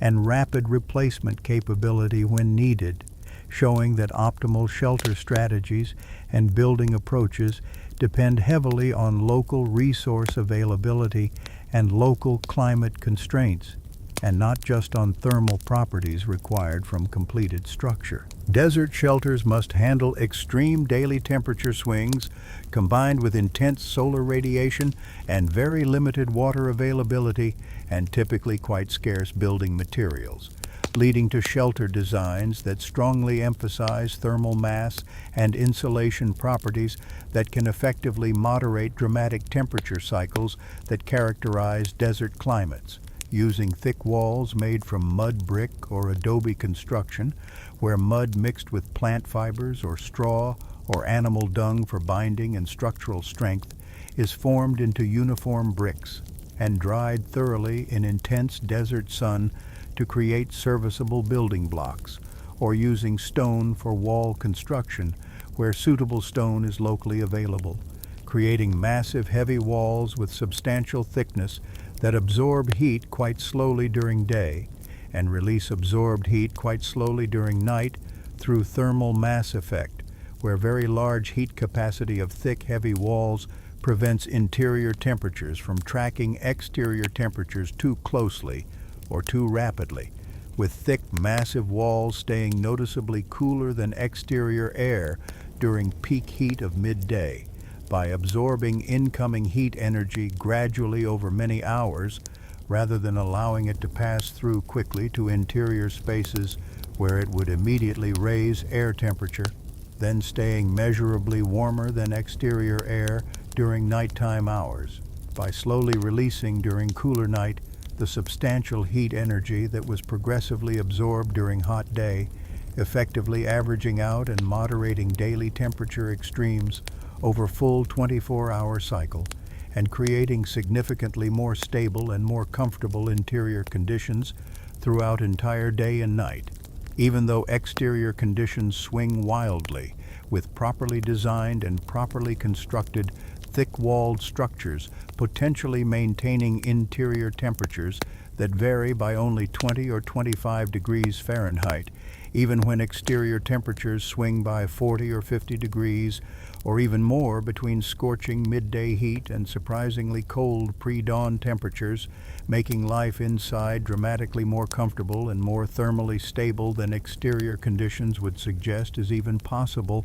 without active heating or cooling systems. Small windows that desert shelters typically feature limit sun penetration and reduce heating effect of direct sunlight streaming through large openings, with groups learning to position windows to avoid direct sun during hottest part of day while still allowing some light to enter and while catching evening breezes when temperatures moderate, creating carefully designed apertures that serve multiple functions simultaneously without compromising thermal mass effect that thick walls provide. Some desert shelters incorporate partially underground construction, where walls are built into excavated pits or into hillsides, using surrounding earth as additional insulation and taking advantage of ground temperature that stays relatively stable throughout daily temperature cycle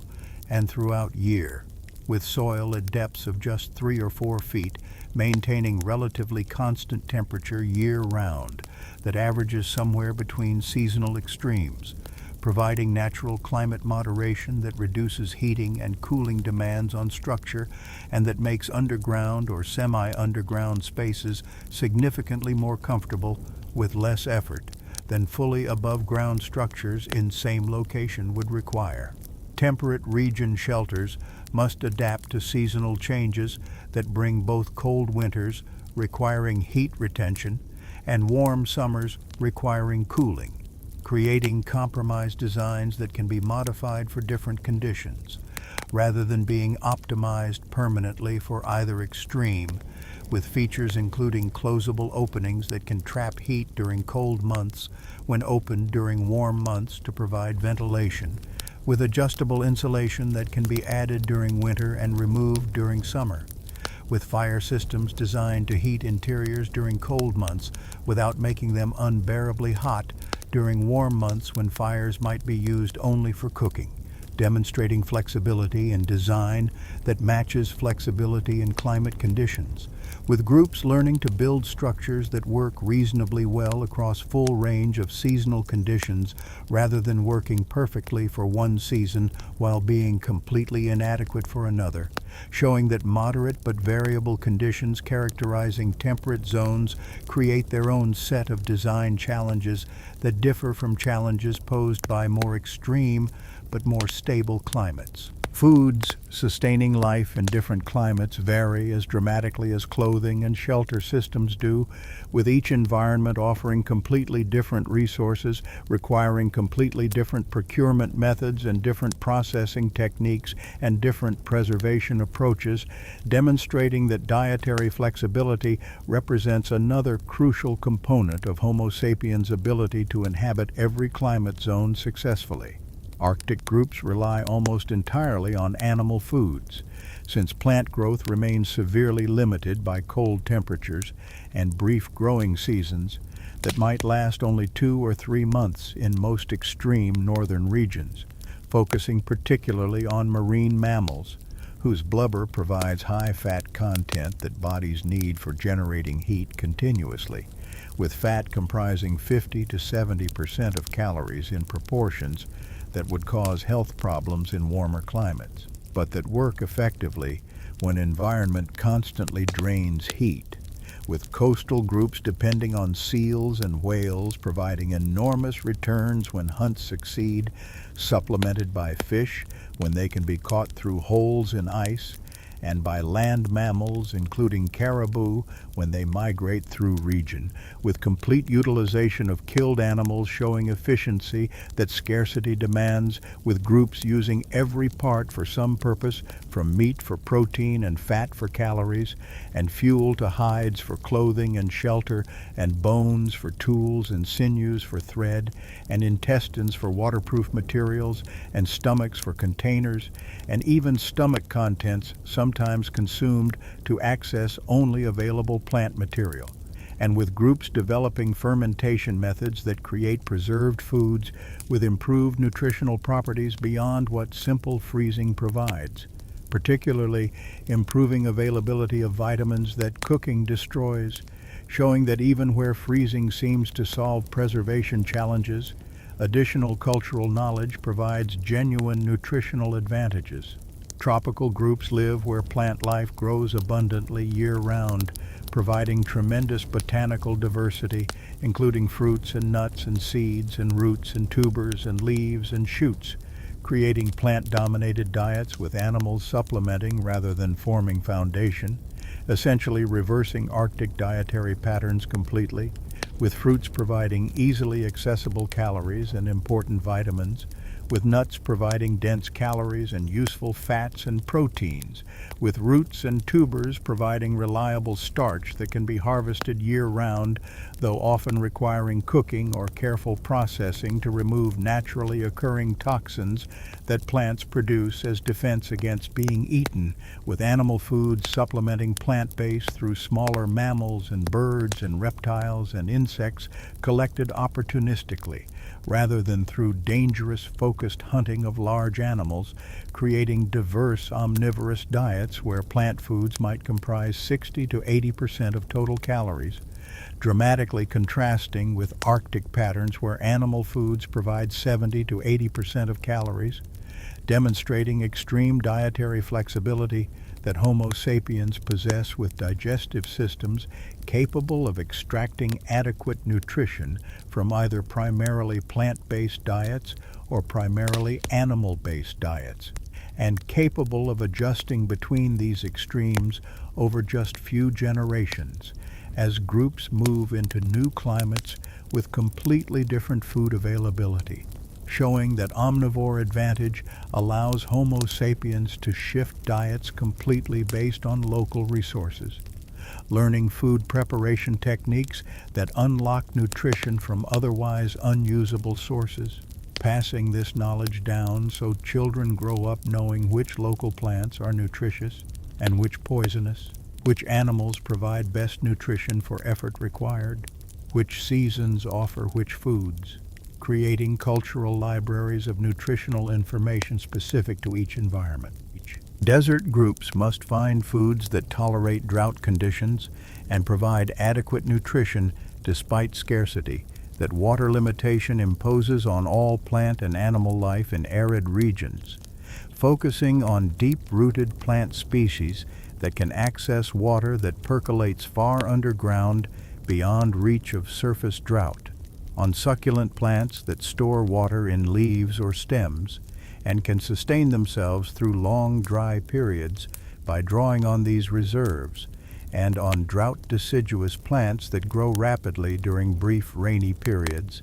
and then die back to drought-resistant seeds or underground storage organs during dry periods, creating scattered food resources that require extensive knowledge about where different edible species grow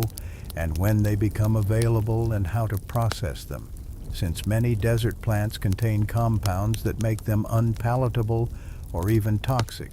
without proper preparation, with desert animals including rodents and reptiles adapted to minimal water needs, providing both meat and some moisture content when consumed,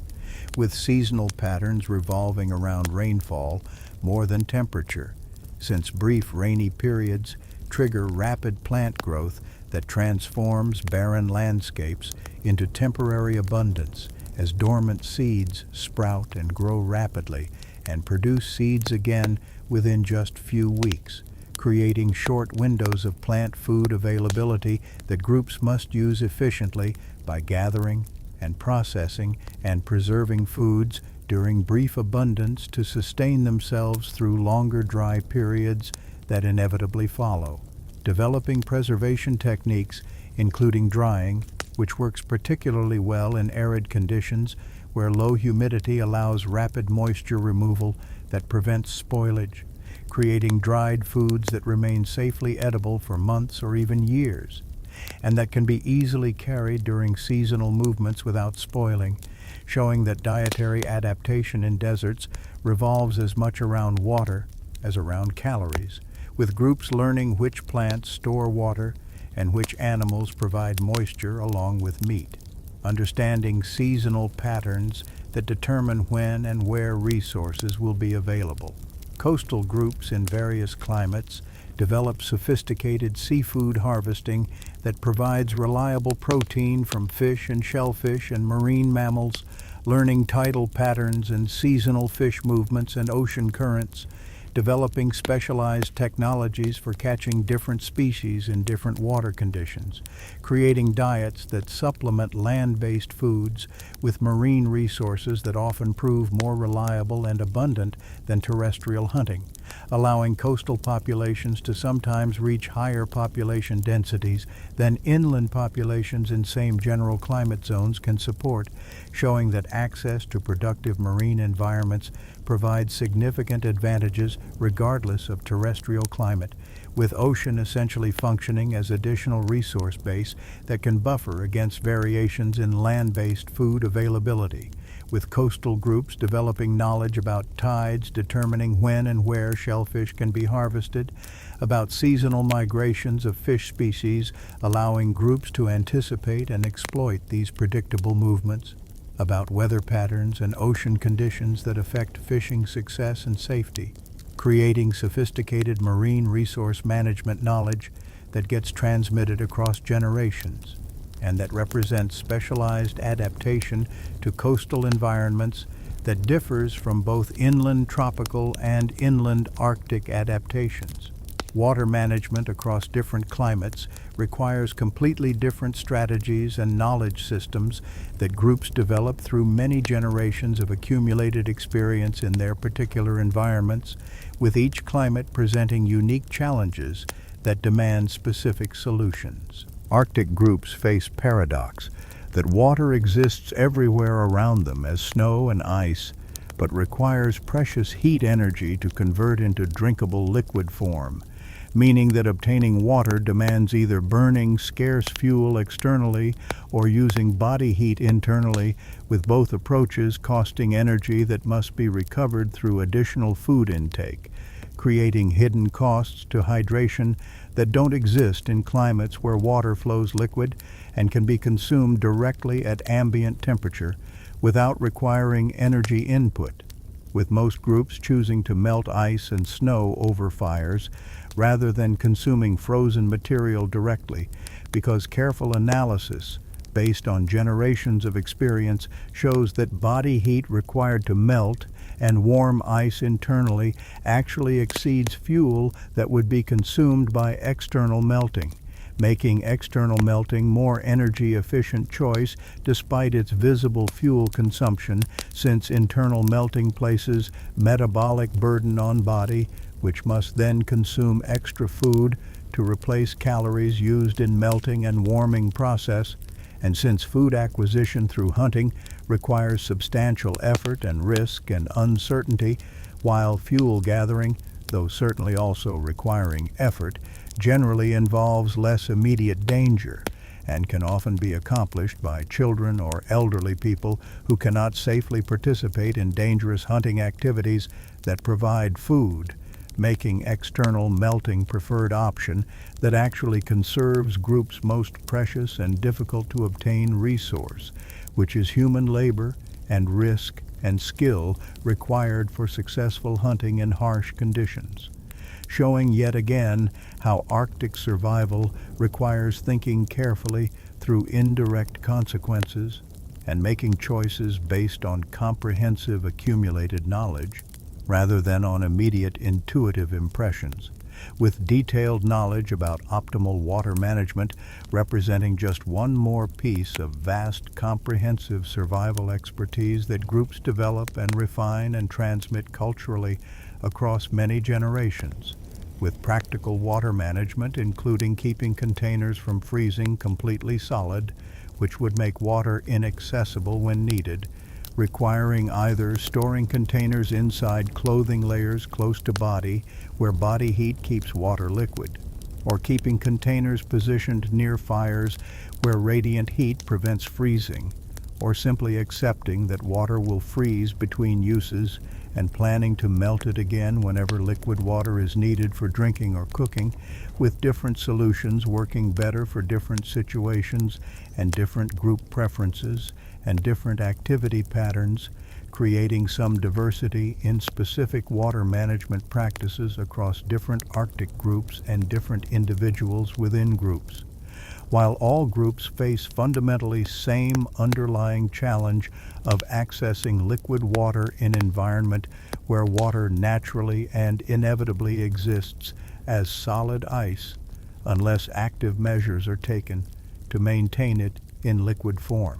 Tropical groups often have abundant water from frequent rains and flowing streams, but face different challenges around waterborne parasites and diseases that thrive in warm water where bacteria and protozoans and other pathogens multiply rapidly in conditions that favor their growth, around sudden floods during heavy rains that make rivers dangerous to cross and that can sweep away camps or belongings if groups aren't prepared for rapid water level changes, around seasonal variations between wet and dry periods that require storing water during abundance to survive scarcity, particularly in regions where dry seasons can last for months with little or no rainfall, developing containers and storage techniques that keep water clean and prevent it from becoming mosquito breeding grounds that would spread malaria and other diseases, since standing water quickly becomes colonized by mosquito larvae in tropical conditions. Learning which water sources are relatively safe based on factors like whether water is flowing or stagnant, and whether it's upstream or downstream from human habitation, and whether particular animals or plants grow near it that might indicate water quality. Understanding that clear water isn't necessarily clean water, since many dangerous pathogens are invisible to naked eye, and that flowing water generally proves safer than stagnant pools where parasites and pathogens can accumulate in higher concentrations without being washed away by current, with groups developing cultural knowledge about water safety that gets passed down alongside other survival information, teaching children which streams are safe to drink from and which should be avoided, which methods of water treatment work best for making questionable water safer, such as boiling or filtering or settling, creating comprehensive water management knowledge adapted to specific local conditions and specific local disease risks. Desert groups develop by far the most sophisticated and detailed water management systems, since scarcity defines survival more than any other single factor in arid environments, where water availability determines where groups can travel and when and for how long and how many people a region can support. Learning to locate hidden water sources that may be invisible from surface by reading subtle landscape features like the presence of certain indicator plants or patterns in rock formations or slight depressions in terrain that suggest underground water flow. To recognize indicator plants whose presence reliably signals water at accessible depths where roots can reach and where digging might successfully access that water, including various deep-rooted trees and shrubs and certain grasses that only grow where underground water exists within reach, to collect and carefully store every drop of available moisture using containers fashioned from local materials like hollowed gourds or woven baskets sealed with plant resins or animal bladders or skins, understanding that even small amounts of water preserved can mean survival during travel between known water sources, to minimize water loss through efficient movement patterns that avoid unnecessary exertion, particularly during hottest parts of day, through appropriate clothing that reduces sweating while still providing sun protection and wind protection, through careful timing of strenuous activities to early morning and late evening, when temperatures moderate enough that physical work doesn't cause excessive sweating that would drain precious water reserves rapidly, to extract moisture from water-rich plant tissues like certain cacti or desert melons, or from animal body fluids including blood, when no liquid water source exists nearby, Though these sources provide only limited amounts and cannot substitute for adequate water intake over extended periods, creating comprehensive integrated knowledge systems where understanding water and its availability and its conservation becomes literally the difference between life and death, in conditions that allow little margin for error or careless waste, where groups collectively remember and transmit knowledge about locations of reliable springs and seeps across territories spanning hundreds of miles that groups traverse seasonally, following patterns dictated partly by water availability, where seasonal patterns of rare rains that might come only once or twice per year determine movement schedules and temporary settlement locations, since groups must be positioned to take advantage of brief periods when rain creates temporary water sources and triggers plant growth, where every person learns from early childhood to conserve water instinctively through habits and behaviors that become automatic rather than requiring conscious thought, developing almost unconscious awareness of water that manifests in countless small actions and choices throughout each day, with this crucial water knowledge representing perhaps single most important survival information that desert groups possess and transmit across generations, with particular emphasis and care and repetition, since losing this knowledge could prove rapidly fatal in desert conditions, where water scarcity and extreme temperatures create situations where mistakes or ignorance can kill within days or even hours in worst conditions, making water knowledge absolutely essential cultural information that must be preserved and passed down with extreme reliability. Fire use adapts to different climates as fundamentally as clothing and shelter do, with Arctic groups burning fires continuously during long, dark winter months, when temperatures drop to life-threatening levels, and when even well-insulated shelters need supplemental heat beyond what body warmth alone can provide to maintain safe interior temperatures, using animal fat and blubber as fuel when wood becomes scarce or completely unavailable, since Arctic environments often lack trees entirely or have only stunted shrubs that provide minimal fuel. Learning careful techniques for keeping fires alive through coldest periods when venturing outside to gather additional fuel poses serious danger from extreme temperatures and from darkness and from treacherous ice conditions. Understanding that fire provides not just crucial warmth that makes difference between survival and death, but also precious light during months when sun barely rises above horizon or doesn't rise at all for weeks at a time, creating essential psychological comfort and enabling activities that would be completely impossible in total darkness, like tool maintenance and clothing repair and social interaction and storytelling that preserves cultural knowledge, making fire management absolutely crucial survival skill, where allowing fire to die completely could mean enormous difficulty restarting it in extreme cold when hands don't work well and when kindling materials may be damp or frozen, and where smoke accumulation in small enclosed shelters requires careful ventilation management that removes dangerous smoke and carbon monoxide without losing excessive heat through ventilation openings, with groups learning optimal balance that maintains breathable air quality while preserving warmth,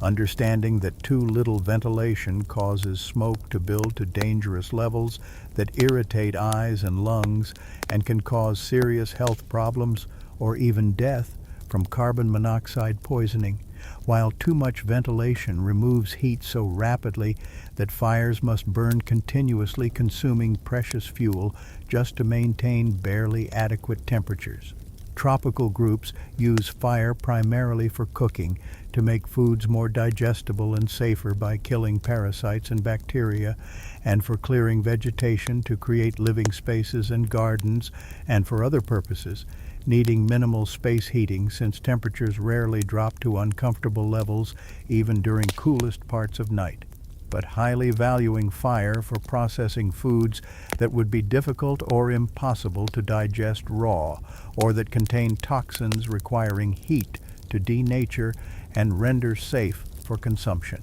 for creating smoke that helps repel disease-carrying mosquitoes and other biting insects that swarm at dusk and dawn, and that make outdoor activities miserable, and that spread serious diseases, for hardening wooden tools and weapons through controlled charring that makes wood surfaces harder and more durable and more resistant to splitting, for providing light and warmth for social gathering in evenings after day's work is done. Burning fires smaller and less frequently than Arctic groups, since fuel must be regularly gathered, which requires effort and time, and since additional heat that fires generate adds to already warm ambient temperatures, potentially making conditions uncomfortably hot rather than comfortably warm. Learning to manage fire effectively in naturally humid conditions, where wood often absorbs moisture from air and becomes difficult to ignite, requiring special kindling techniques and dry tinder that must be kept protected from dampness, where unexpected rain showers can suddenly extinguish fires, requiring either protection, like simple roof coverings over fire areas, or rapid relighting capability and supplies of dry kindling, where extended dry seasons can create serious wildfire danger, requiring very careful fire control to prevent accidental blazes from spreading through dry vegetation and potentially destroying important resources or even threatening lives, with groups developing fire management practices that account for seasonal changes in vegetation moisture and fire risk. Desert groups value fire primarily for providing warmth during nighttime hours, when temperatures drop sharply following intense daytime heat, with temperature swings that can reach 40 or 50 degrees between day and night, meaning that what was unbearably hot at midday becomes genuinely cold by pre-dawn hours, particularly during winter months. Burning small, efficient fires that provide necessary warmth without consuming scarce fuel resources that may be quite difficult to find in sparse desert vegetation, where trees are rare or absent, and where shrubs grow widely scattered across landscape, using dried brush and animal dung when wood is unavailable, since any combustible material becomes valuable in fuel-scarce environment, carefully avoiding fires during daytime heat when any additional warmth would be not merely unnecessary, but actually dangerous by increasing risk of heat stress and dehydration. Understanding that smoke from fires can be visible from remarkably great distances across open desert landscapes where sight lines extend for miles with few obstructions, and where smoke plumes stand out clearly against sky, making fire smoke serve effectively as signals for communication between widely separated groups or for marking locations where water or other resources can be found.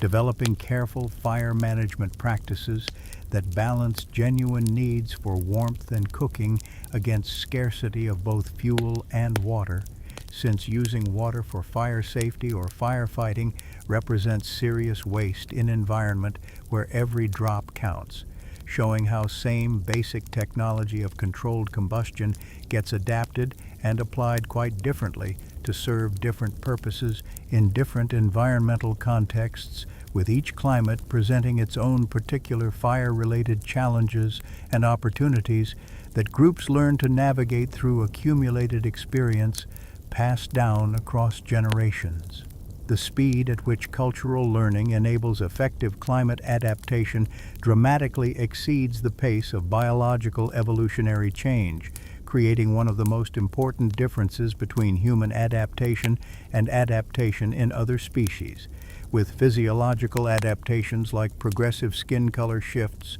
or gradual body proportion changes requiring 50 to 100 generations, roughly 1,000 to 2,000 years of continuous habitation in new climate zone, to become established in populations through slow patient process of natural selection acting on existing genetic variation,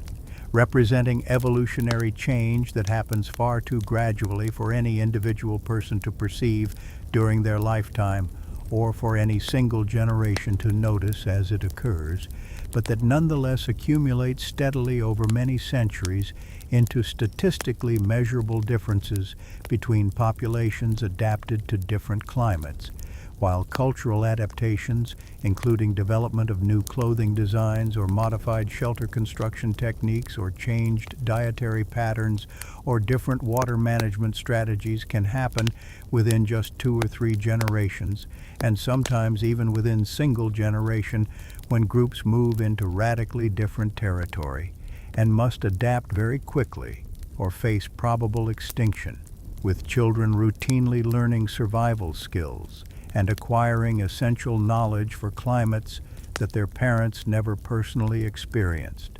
Obtaining this critical information through deliberate teaching and careful observation and supervised practice, rather than through any kind of genetic inheritance or biological programming, creating adaptive capacity that operates on time scales measured in decades rather than millennia, allowing groups to develop sophisticated climate-specific technologies like elaborate Arctic multi-layer clothing systems or highly efficient desert water conservation practices far faster than genetic changes operating through biological evolution could possibly produce equivalent functional capabilities in bodies themselves, even if such biological changes were theoretically possible, which in many cases they're not, since technological solutions enable survival in conditions that no reasonable biological adaptation could address, showing fundamental importance of cultural transmission as adaptive mechanism. This remarkable speed of cultural adaptation depends fundamentally on sophisticated systems for transmitting knowledge effectively between generations and between individuals within same generation, with parents and grandparents actively teaching children and grandchildren accumulated wisdom and practical skills that previous generations developed and refined through experience, demonstrating proper techniques for making clothing and for building shelters and for finding and processing food and for managing precious water and for maintaining fires and for avoiding various dangers that each environment presents, using powerful tool of language to explain not merely what actions to perform, but also why certain approaches work well while others fail or produce poor results, creating genuine understanding of underlying principles rather than just behavioral mimicry of observed actions without comprehension, thereby allowing next generation to potentially improve upon inherited knowledge and develop innovations rather than simply repeating received wisdom exactly as learned without any modification or advancement, with fundamentally social nature of this learning process, meaning that crucial knowledge doesn't die when any single individual dies, but rather persists in collective memory of group and can be reconstituted even if partially lost, since multiple people typically know overlapping portions of total knowledge base, so that losing one knowledgeable person doesn't completely erase crucial survival information from group's collective expertise, creating valuable redundancy and resilience that makes cultural knowledge significantly more reliable and more persistent over time than any individual's knowledge could ever be, regardless of that person's expertise or experience or memory. Groups consistently develop specific practices and social institutions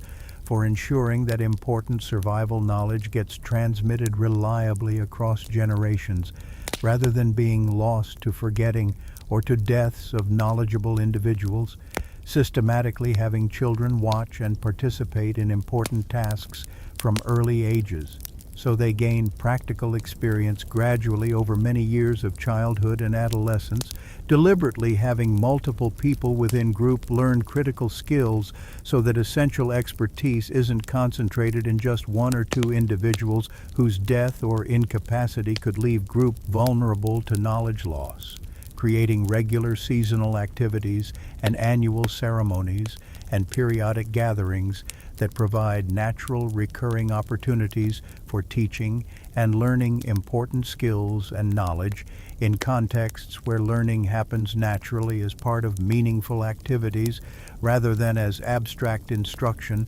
divorced from practical application, developing rich storytelling traditions that encode practical survival information in memorable narrative forms that persist reliably across many generations and that make essential knowledge significantly easier to remember accurately and transmit faithfully than abstract instructions or simple lists of facts would be. Embedding survival information in stories with memorable characters and dramatic events and emotional content that makes information stick in memory far better than dry recitation of techniques would, essentially creating sophisticated cultural memory systems that preserve and pass down crucial survival expertise across time in ways that parallel how writing preserves information in literate societies,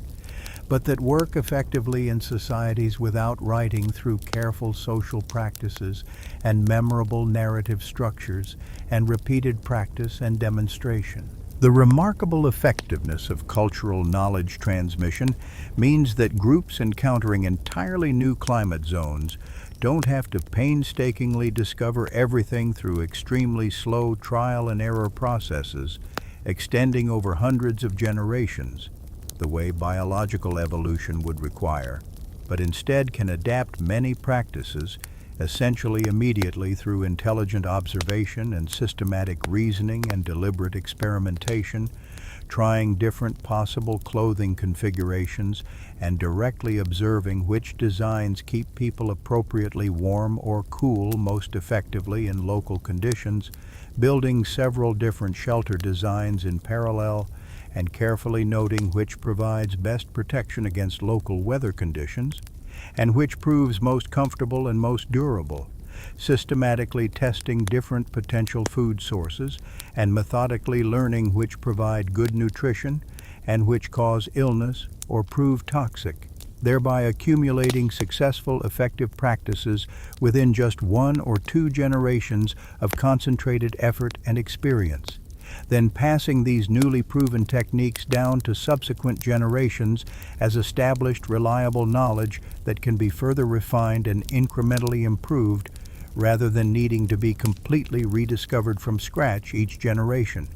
creating an accelerating pace of successful adaptation where each generation potentially builds productively upon previous achievements and adapts to challenging new conditions faster and more effectively than generation before them managed to do, clearly demonstrating that culture itself functions as extraordinarily powerful adaptive mechanism that works far faster and far more flexibly than biological evolution through gradual genetic change ever possibly could, making cultural learning perhaps single most important factor explaining how Homo sapiens managed to colonize essentially every climate zone on Earth within relatively brief period of perhaps 50 or 60,000 years, a timescale utterly impossible to explain through biological evolution alone, which would require hundreds of thousands or even millions of years to produce equivalent range of specialized adaptations through genetic changes, showing that cultural capacity for rapid learning and knowledge transmission represents perhaps the defining characteristic that enabled human global expansion and that distinguishes Homo sapiens from all other human species, and indeed from virtually all other animals. The complete integrated adaptive system that ultimately allows Homo sapiens to successfully inhabit every climate zone that Earth offers emerges from multiple distinct capabilities working together in powerful, synergistic ways, rather than from any single extraordinary trait or ability, with biological flexibility providing essential foundation that allows human bodies to change gradually over many generations in direct response to local environmental conditions through well-understood process of natural selection, allowing skin color to progressively lighten or darken to optimize balance between sun protection and vitamin D production for local ultraviolet conditions, allowing body proportions to shift gradually toward shapes that either conserve heat effectively or dissipate heat efficiently depending on local thermal demands, allowing metabolic systems to adjust somewhat to local diet composition and local temperature conditions, creating genuine physical adaptations that measurably help bodies function more effectively in their specific local climates, but that operate far too slowly through patient multi-generational process of evolution to possibly account for rapid initial colonization of diverse climates that archaeological and genetic evidence clearly documents. The cultural learning capacity that so distinctively characterizes Homo sapiens allows rapid, intelligent observation of what strategies and techniques work well and what approaches fail or produce poor results in new environments, actively encourages systematic experimentation with novel approaches and careful assessment of outcomes, enables effective communication of successful discoveries through sophisticated language and through physical demonstration to others, permits reliable preservation of hard-won knowledge across generations through deliberate teaching and through structured practice and through memorable storytelling, creating powerful systems where each new generation inherits complete accumulated wisdom of all previous generations, rather than starting from ignorance, and potentially can add new discoveries and innovations to this inherited knowledge base, rather than merely repeating what came before, making successful adaptation happen on practical timescales of just decades, rather than requiring geological timescales of millennia that biological evolution demands, allowing groups to develop remarkably sophisticated climate-specific technologies and strategies far faster than genetic changes operating through natural selection could ever possibly produce equivalent functional capabilities in bodies themselves. The technological innovation capacity that emerges from characteristically human curiosity and creativity and systematic problem solving allows deliberate development of tools and techniques and systems that dramatically extend human capabilities well beyond what unassisted bodies alone can accomplish, creating sophisticated multi-layer clothing systems that make Arctic survival genuinely possible for tropical origin bodies, creating ingenious shelter designs that make scorching desert heat tolerable, creating effective watercraft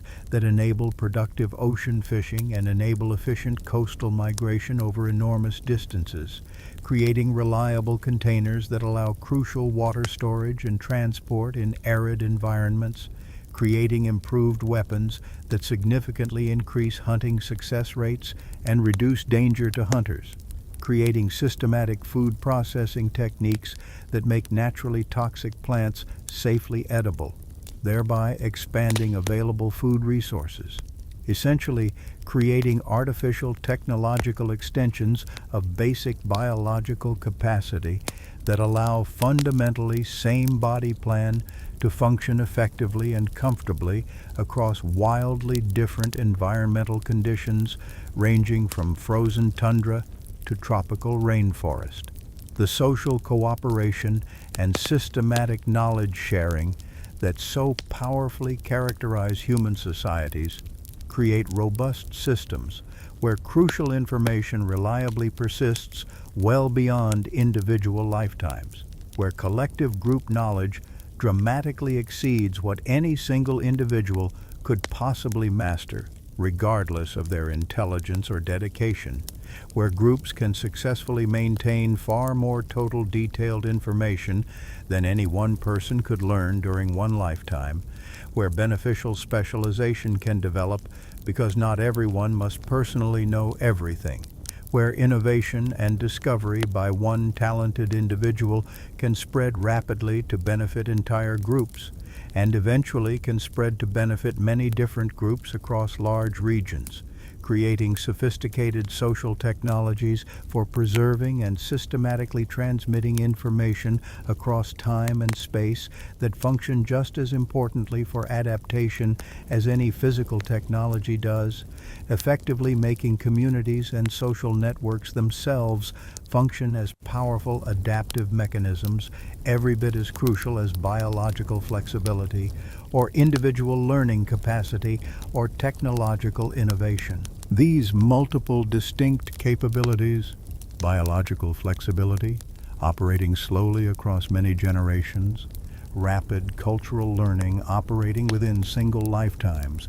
creative technological innovation, extending capabilities beyond biological limits, and effective social cooperation, preserving and spreading knowledge, work together in tightly integrated complementary systems where each component significantly enhances and amplifies effectiveness of others, where gradual biological changes that emerge slowly over many generations can make certain cultural adaptations easier to develop and more effective once implemented, where accumulated cultural knowledge allows successful survival during many dozens of generations required for beneficial biological adaptations to become established in populations, where technological innovations enable expansion into territories that would otherwise remain completely inaccessible regardless of biological adaptations or cultural knowledge, where robust social systems reliably preserve crucial innovations and systematically spread them beyond their points of origin, so they benefit many groups rather than remaining isolated local discoveries that might easily be lost, creating together complete sophisticated adaptive package that successfully explains how one species originating in tropical Africa and initially adapted to warm climates eventually came to inhabit frozen Arctic wastes and scorching deserts and humid rainforests and high mountains and temperate forests and productive coastlines and open grasslands and essentially every other climate zone and habitat type that planet Earth offers, becoming truly global in distribution in a way that no other human species and indeed very few other large mammal species have ever achieved, not merely surviving, but eventually thriving in every imaginable environment through this remarkable, powerful combination of biological flexibility and cultural sophistication and technological capability and social organization, demonstrating conclusively that Homo sapiens' greatest and most important adaptation is not any single trait or ability considered in isolation, but rather complete integrated system of adaptation itself, fundamental meta-capacity to adapt, very capacity for adaptation, making our ancestors not merely successful in one particular favored environment, but uniquely capable of rapidly learning to succeed in essentially any environment they encountered anywhere on Earth, fully explaining how people we descended from became people living everywhere, inhabiting every corner of planet, species that learned to be truly at home in every possible home the world could offer.